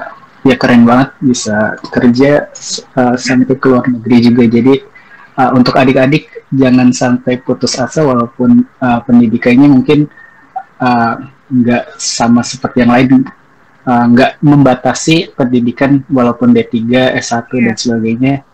Selama mimpi kita kita punya mimpi dan mau berusaha untuk mewujudkannya, kita pasti bisa. Terima kasih Kak. Yes, betul. Iya, sama-sama. Selanjutnya Kak Priscilia Jessica. Halo. Selamat malam semua. Selamat malam Kak. Ya, selamat malam semuanya. Pertama-tama saya mengucapkan terima kasih buat GSB yang udah kasih kesempatan untuk sharing malam hari ini. Dan saya juga mau kasih apresiasi buat teman-teman yang udah sharing tentang profesi dan jurusan kalian. Jadi saat ini aku mau kenalin dulu, aku Priscilia Oro. Aku dari Manado, Sulawesi Utara, dan saat ini aku sebagai mahasiswa kedokteran di Fakultas Kedokteran Universitas Samratulangi di Manado juga. Nah, jadi aku mau, karena waktunya juga singkat, jadi aku mau mempersingkat pembahasan aku. Jadi untuk adik-adik, jadi kakak di sini sebagai mahasiswa kedokteran. Nah, tadi juga kakak udah dengar cerita dari Kak Dela yang sama juga mahasiswa kedokteran. Jadi kurang lebih perjalanan menjadi dokter itu sama kayak tadi. Jadi benar-benar harus banyak belajar, harus banyak melewati berbagai proses untuk bisa menjadi dokter. Nah, kakak mau ceritain sedikit kenapa kakak memilih kedokteran. Memang pada awalnya kakak dari dulu itu sangat tergerak untuk bisa menolong orang lain. Jadi kakak itu punya passion untuk yang benar-benar bisa menolong orang lain. Kalau mau buat yang lain. Jadi ketika kakak menjadi seorang mahasiswa kedokteran itu juga banyak proses dan sampai saat ini juga masih bersyukur sudah ada di semester 6 dan kakak banyak belajar juga, bukan hanya sekedar belajar tentang penyakitnya, bukan cuma sekedar belajar tentang bagaimana manusia itu bisa hidup pada umumnya gitu kan. Tapi kakak belajar juga mengenali mengenali diri kakak sendiri. Nah, mungkin kalau misalnya tadi dari kakak Adela sudah menjelaskan tentang bagaimana proses perjalanan di Fakultas Kedokteran, kakak mau share aja bagaimana pengalaman kakak di Fakultas Kedokteran. Jadi pengalaman kakak itu yang kakak dapatkan yang sangat berkesan buat kakak itu pertama tadi yang kakak udah bilang, kakak benar-benar bisa belajar untuk mengenal diri sendiri dan mengembangkan potensi kakak. Nah, di sini kakak bukan hanya sekedar belajar untuk mengenal penyakit atau mungkin belajar tentang tubuh manusia, tapi kakak di sini benar-benar belajar juga sih bagaimana sih kakak bisa hidup sehat, kakak bisa membagikan atau mempromosikan hidup sehat itu kepada orang lain. Yang kedua, kakak belajar juga tentang pentingnya untuk menggunakan skill kakak untuk bisa membantu orang lain. Nah, di sini waktu kakak belajar di kuliah, kakak sadar di situ bahwa kakak benar-benar harus belajar sebaik mungkin, karena dengan kakak belajar ini, skill kakak yang akan kakak bawa ini nantinya akan membantu banyak orang. Nah, salah satunya yang kakak mau bagikan karena kakak juga termasuk dalam salah satu organisasi di kedokteran, jadi kakak punya kesempatan untuk bisa memberikan edukasi kesehatan kepada anak-anak, karena kakak juga senang dengan anak-anak gitu. Nah, jadi kakak kasih edukasi tentang bagaimana mencuci tangan, bagaimana menggosok gigi, dan itu suatu kebahagiaan tersendiri buat kakak ketika melihat anak-anak walaupun mereka mungkin beberapa yang udah putus sekolah, tapi mereka masih bisa senang untuk melihat kehadiran dari kakak-kakak dan tim-tim relawan lainnya. Nah, yang ketiga yang kakak pelajari juga di kedokteran itu adalah pentingnya membangun relasi dengan orang lain. Kenapa? Karena kita pasti manusia pada dasarnya nggak bisa hidup sendiri, dan itu juga berlaku di Fakultas Kedokteran. Jadi kakak belajar bahwa ketika kakak nanti akan menjadi dokter, kakak pastinya akan membutuhkan bantuan dari orang lain juga. Kakak nggak bisa kerja sendiri, jadi kakak benar-benar harus membutuhkan bantuan teman-teman lain. Itulah kenapa kakak senang sekali bergabung dengan organisasi di kedokteran, supaya kakak bisa mempunyai teman-teman baru, kakak bisa bertemu dengan para calon-calon dokter pada masa depan nantinya. Nah, karena waktu sudah singkat, jadi aku mau jelasin sedikit aja tentang bagaimana pilihan karir di kedokteran. Jadi pasti banyak dari kalian berpikir adik-adik mungkin pengen jadi dokter, tapi jadi dokter saja itu mungkin hanya pilihan secara umum, tapi kita bisa juga menjadi dokter dengan pilihan lain, seperti menjadi dokter di bidang kalau misalnya ada adik-adik yang pengen untuk melakukan penelitian begitu, nah adik-adik bisa menjadi dokter di bagian akademisi begitu, atau di dokter penelitian, atau mungkin adik-adik pengen jadi dokter yang bekerja di rumah sakit, itu bisa jadi dokter klinik. Nah, ataupun adik-adik yang mau melanjutkan perjalanan kedokteran lainnya bisa lanjut sekolah untuk bisa mengembangkan potensi adik-adik. Pesan terakhir dari kakak, jangan takut untuk mau masuk kedokteran atau mau jadi dokter, karena seperti saat ini pandemi COVID-19 itu yang benar-benar dibutuhkan adalah tenaga medis, dan tentunya dokter juga di dalamnya sangat dibutuhkan. Jadi buat adik-adik yang pengen banget menolong orang lain, yang pengen banget untuk bisa memberikan kebaikan kepada orang lain, jangan takut, karena kalian akan diproses untuk bisa menjadi seorang tenaga medis yang baik pada masa depannya. Dan yang terakhir, adik-adik jangan lupa untuk tetap hidup sehat, dan semoga nanti kalau misalnya ada kesempatan kita bisa bertemu lagi. Terima kasih adik-adik sudah mendengarkan, dan terima kasih juga buat GSB untuk kesempatannya. Terima kasih. Terima kasih Kak. Langsung aja ke Kak Rido Edgar Gito Utomo. Halo. Ya, silakan Kak Rido, 3 menit sampai 5 menit dari sekarang ya. Oke, terima kasih. Ya, perkenalkan saya Rido Edgar Gito Utomo. Saya mahasiswa jurusan terapi okupasi. Mungkin masih asing ya dengan kata terapi okupasi. Saya dari Semarang. Selintas tentang terapi okupasi, jurusan terapi okupasi itu ada di 2 institusi di Indonesia.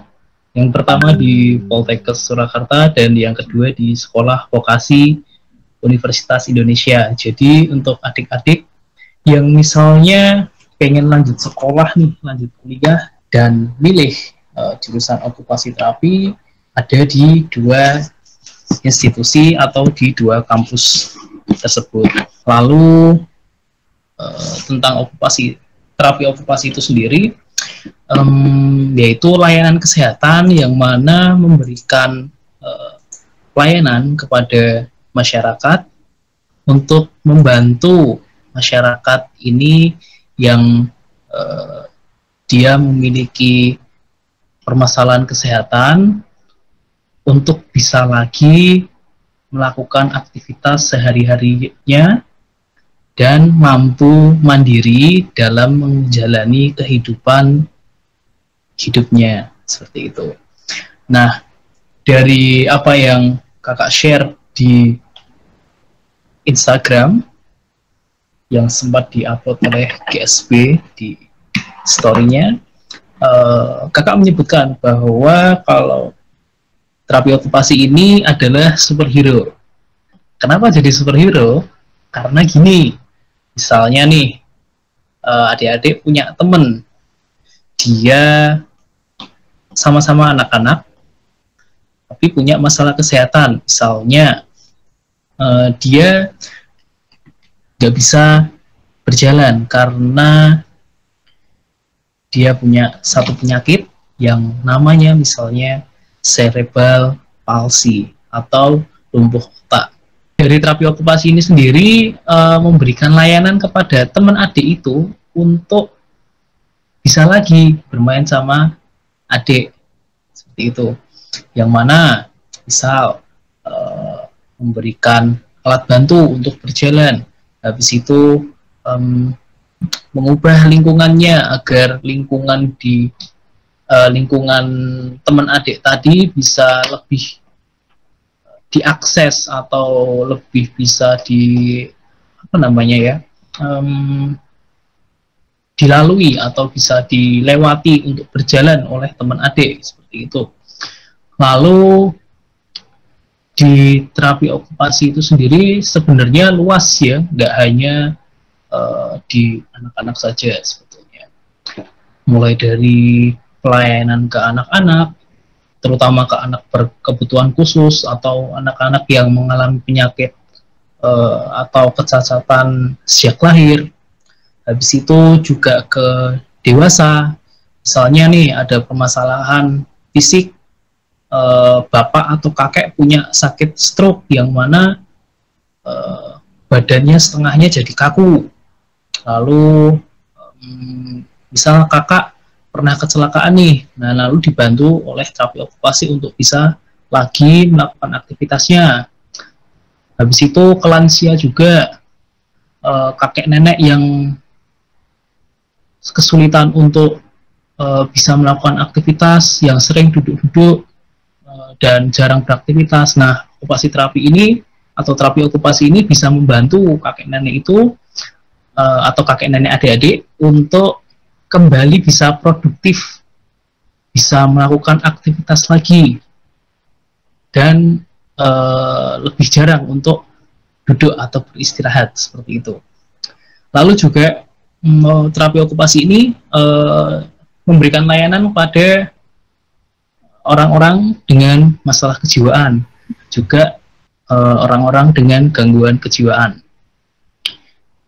Misalkan nih di rumah sakit jiwa, pasien atau orang-orang yang ada di sana itu diberdayakan atau diberikan latihan, diberikan aktivitas yang mana pasien atau orang-orang yang ada di sana bisa melakukan aktivitas lagi, tidak hanya ada di dalam bangsal ya, ada di dalam ruangan di rumah sakit, cuman duduk dan interaksi sama temennya yang ada di sana, tapi juga dilatih untuk melakukan sesuatu, misalkan keterampilan membatik atau membuat prakarya atau menyanyi atau banyak lagi deh aktivitas-aktivitas yang mana juga tergantung dari rumah sakit itu menyediakan apa. Terkadang ada juga yang orang-orang atau pasien di rumah sakit jiwa itu bahkan dilatih loh untuk bisa menjadi koki, lalu bisa melayani pengunjung, lalu bisa jadi cleaning service, bahkan bisa lebih dari itu. Misalnya bisa jadi bekerja ke pabrik, yang mana dulu pernah dari pasien itu atau orang itu punya riwayat bekerja di pabrik, jadi mengembalikan ke fungsinya atau mengembalikan ke pekerjaannya seperti itu. Ya, kurang lebih itu untuk terapi okupasi yang saya sebut sebagai superhero. Terima kasih dan teman-teman yang sudah mendengarkan. Ya, terima kasih Kak Rido. Berarti kayak apa ya, menemani pasien untuk pulih kembali gitu ya Kak ya? Ya, membantu, bukan menemani lebih tepatnya. Membantu untuk pulih kembali dan beraktivitas secara normal seperti biasa gitu ya. Ya, tepat sekali. Terima kasih Kak Rido. Langsung ke Kak Rizky. Kak Rizky Hibatullah. Oke. Silakan Kak Rizky. Oke, jadi bentar ya, kita di timer dulu. Oke, jadi Assalamualaikum warahmatullahi wabarakatuh. Perkenalkan adik-adik semua, nama kakak Rizky. Jadi di sini kakak ingin menjelaskan. Sebelumnya terima kasih dulu kepada dari pihak GSB sudah menyediakan platform atau komunitas untuk belajar adik-adik yang mungkin kurang mampu, dan saya sangat appreciate atau sangat bersemangat gitu untuk memberikan sedikit ilmu. Semoga ini bisa bermanfaat buat adik-adik semua nanti ya. Jadi di sini kakak ingin memberikan pengalaman sedikit aja karena waktu terbatas juga. Jadi kakak pengen ngasih tahu pekerjaan kakak, yaitu kakak adalah seorang aircraft cabin technician, atau mungkin yang kalau bahasa Indonesia itu adalah mekanik pesawat terbang di bagian cabin maintenance. Nah, jadi intinya bekerja di sana itu adalah kita untuk merawat pesawat-pesawat yang dari dalam negeri maupun luar negeri. Kalau di luar negeri itu contohnya kayak Spanyol, Belanda, terus Arab, Irak, Rusia, terus Itali, gitu kan, dan lain-lain masih banyak, gitu kan. Jadi di sana kita menerima semua pesawat terbang yang dari luar negeri. Nah, jadi pekerjaan kakak di sana ngapain aja sih, gitu loh. Jadi pekerjaan kakak di sana itu kurang lebih untuk merawat kabin di dalam ruangan kabin pesawat. Jadi kalau adik-adik masuk ke pesawat, itu kan masuk tangga. Dan itu udah disediakan, ada kayak kursi, ada dapur, ada segala macam. Nah, itu namanya ruangan cabin. Dari ujung pesawat sampai ekor ke belakang pesawat, itu semua namanya ruangan cabin. Dan kakak bekerja di sana. Dan kakak bekerja di salah satu penerbangan di Soekarno-Hatta, Cengkareng. Gitu kan. Nah, jadi perawatan pesawat terbang itu nggak mudah yang dibayangkan. Contoh kayak kita harus merawat sistem dari lighting atau listrik, atau sistem dari engine atau mesin, sistem dari iframe atau struktur pesawat terbang. Terus juga ada yang namanya cabin maintenance system atau sistem yang ada di dalam ruangan cabin. Entah itu dari sistem toiletnya, sistem dapurnya, yang namanya galley, ada yang namanya lavatory, apapun itu udah termasuk pekerjaan kakak semua yang ada di dalam cabin. Jadi pesan kakak untuk adik-adik semua, intinya kakak pengen bagi satu kisah unik aja sih sebenarnya. Jadi kenapa kakak bisa kerja di sana? Itu semua bukan karena kakak lulusan S1 ataupun kakak lulusan dokter atau apapun itu, bukan. Tapi kakak bisa bekerja di sana itu cuma karena satu, itu karena doa. Jadi kakak punya punya saudara rumah di sana, di daerah dekat dari sana. Terus setiap lebaran, setiap tahun kita suka ke sana, dan setiap kakak ke sana, kakak selalu ngelewatin bandara Soekarno-Hatta. Itu jadi kadang kakak suka bilang dalam diri sendiri, nanti suatu saat kakak harus bisa bekerja di situ, harus bisa bekerja di situ. Dan alhamdulillah, cuman karena omongan itu kejadian. Nah, jadi buat teman-teman semua, jangan pernah meremehkan doa, berikhtiar terus, coba terus. Kalau misalkan gagal coba lagi, gagal coba lagi, gagal coba lagi. Sekian, itu aja penyampaian dari kakak. Intinya orang-orang yang ada di sini yang bagi kisah kalian itu adalah orang-orang hebat semua, dari dokter, dari okupasi atau dari akuntansi, apapun itu, guru segala macam, itu adalah orang-orang yang hebat menurut kakak. Jadi buat kakak-kakak yang ada di sini, terima kasih atas penyampaian profesi kalian, dan kita sama-sama membangun untuk anak bangsa Indonesia untuk lebih maju lagi. Sekian, Rizky Batul Effendi. Subhanakallahumma wa bihamdika asyhadu an la ilaha illa anta astaghfiruka wa atubu ilaik. Assalamualaikum warahmatullahi wabarakatuh. Waalaikumsalam warahmatullahi wabarakatuh. Terima kasih Kak Rizky sudah berbagi tentang teknisi kabin pesawat ya. Iya, betul. Ya, semoga pandeminya juga segera berakhir, jadi orang-orang yang ingin naik pesawat untuk bepergian bisa aman untuk bepergian.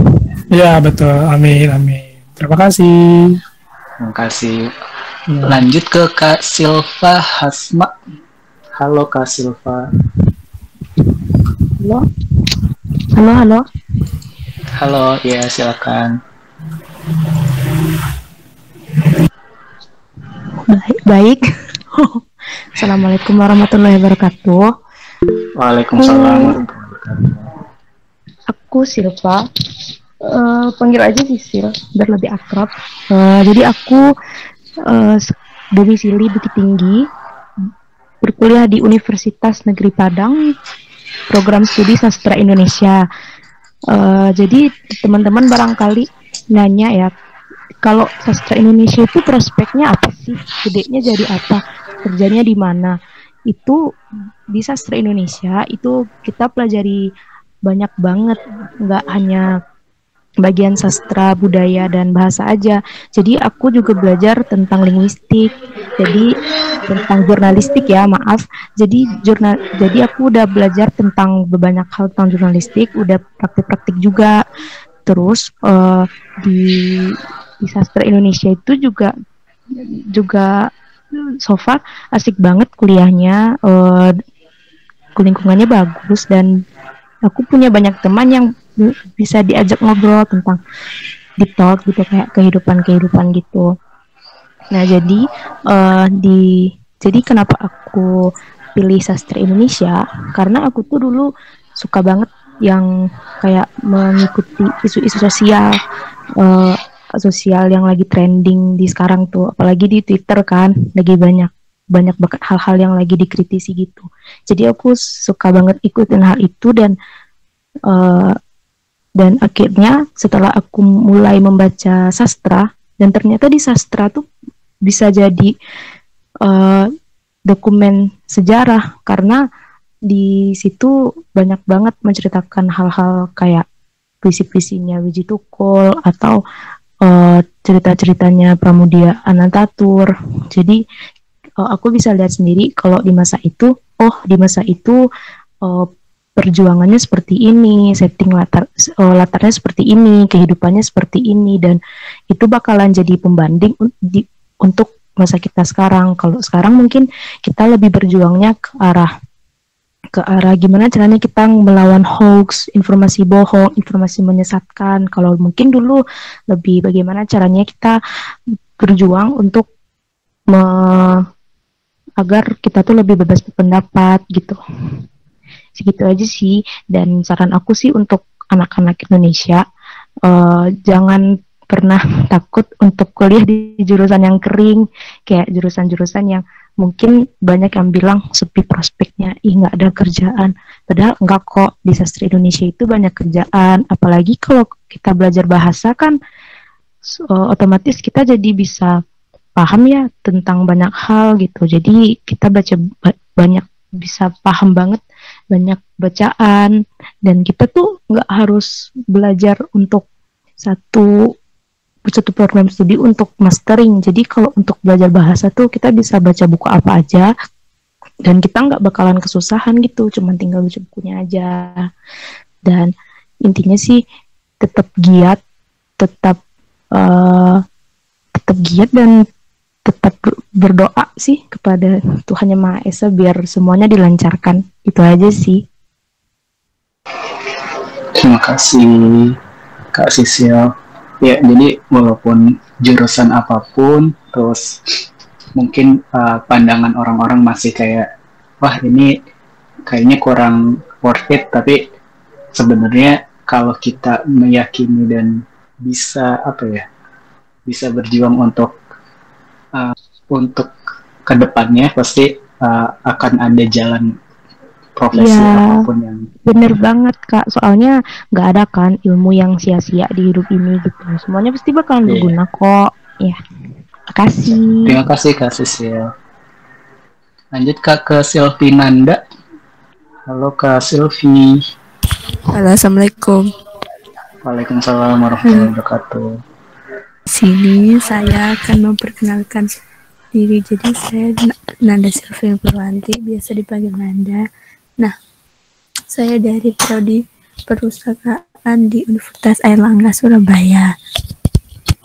Nah, di sini aku akan cerita tentang apa sih perpustakaan itu, bagaimana kan biasanya banyak masyarakat awam yang mendengar ilmu perpustakaan itu seperti menata buku di toko buku, terus membersihkan buku di perpustakaan. Nah, itu semua tuh salah. Nah, di perpustakaan itu juga diajarkan kayak bagaimana sih caranya untuk memenuhi kebutuhan informasi yang ada di perpustakaan. Kebutuhan informasi pemustaka yang akan ia baca, misal buku, koleksi cetak maupun non cetak, kayak seperti ada juga koleksi jurnal yang bisa dimanfaatkan di mana saja dan kapan saja. Nah, di sini di perpustakaan itu juga diajarkan cara bagaimana untuk meningkatkan minat baca saat usia dini. Nah, di situ saat meningkatkan minat baca, apalagi anak usia dini itu kan pasti kan susah ya. Ya susah-susah gampang. Nah, di situ kita diajarin buku yang cocok untuk awal mula anak membaca, seperti anak usia dini waktu TK ataupun SD. Nah, itu kan pasti mereka masih tertarik seperti buku-buku yang ada gambarnya, terus ada suaranya. Kan sekarang kan ada buku yang bisa memunculkan suara. Nah, di situ kita diajarin seperti itu. Nah, selain itu perpustakaan diajarkan seperti meneliti pengguna. Nah, tujuannya untuk apa? Tujuannya agar perpustakaan itu dapat dikunjungi dan memberikan pelayanan maksimal kepada pengguna perpustakaan itu. Nah, perpustakaan kan banyak ya, dari perpustakaan umum, khusus, sekolah. Nah, di situ dari penelitian tadi, dari mencari informasi tentang buku apa sih yang sering digunakan oleh pengguna. Nah, itu sama yang besar untuk meningkatkan minat baca mereka, sehingga mereka mencari informasi di perpustakaan itu. Karena informasi di perpustakaan itu menurut dia itu sangat lengkap, sangat memberikan banget informasi. Jadi untuk minat baca, untuk membaca itu harus dimulai dari sedini mungkin. Seusia dini diajarkan membaca rutin. Nah, sudah itu Kak, terima kasih. Terima kasih Kak Nanda. Iya, visi misinya sama kayak GSD ya. Jadi GSD juga kayak mau meningkatkan minat baca anak-anak juga. Jadi ada program lapak baca juga. Selanjutnya Kak Nurul. Kak Nurul udah siap Kak Nurul? Udah kedengeran Kak? Udah jelas. Cuma belum muncul. Oke. Mungkin aku cuma nambahin aja ya, karena aku sendiri juga sama kayak Kak Nanda Silvi, sama-sama dari prodi perpustakaan.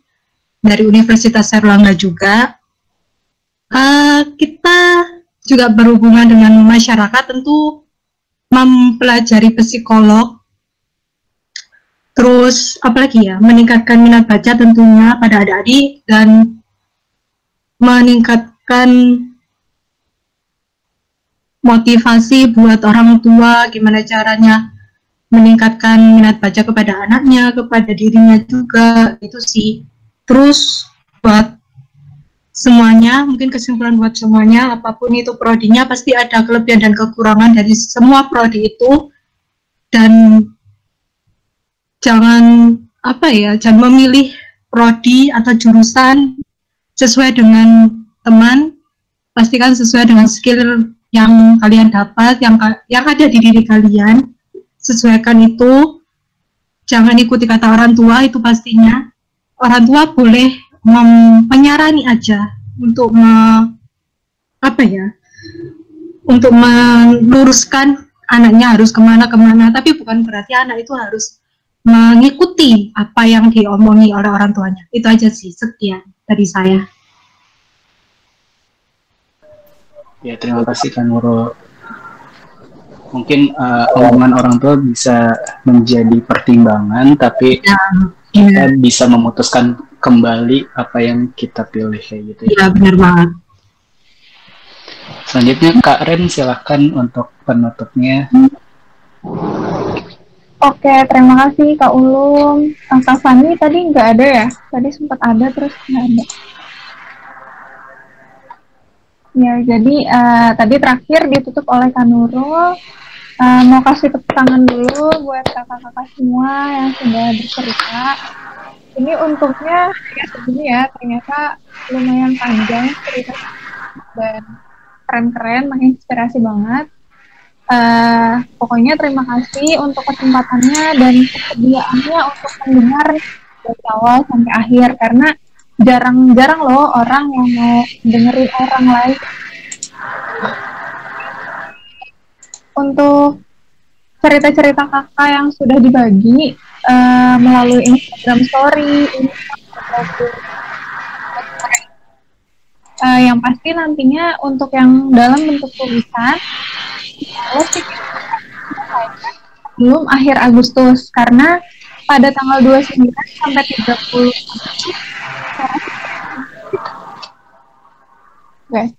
pada tanggal 29 sampai 30 Agustus kita akan mengadakan kunjungan ke rumah siswa. Jadi kita 1 bulan sekali tetap kunjungan ke rumah siswa masing-masing.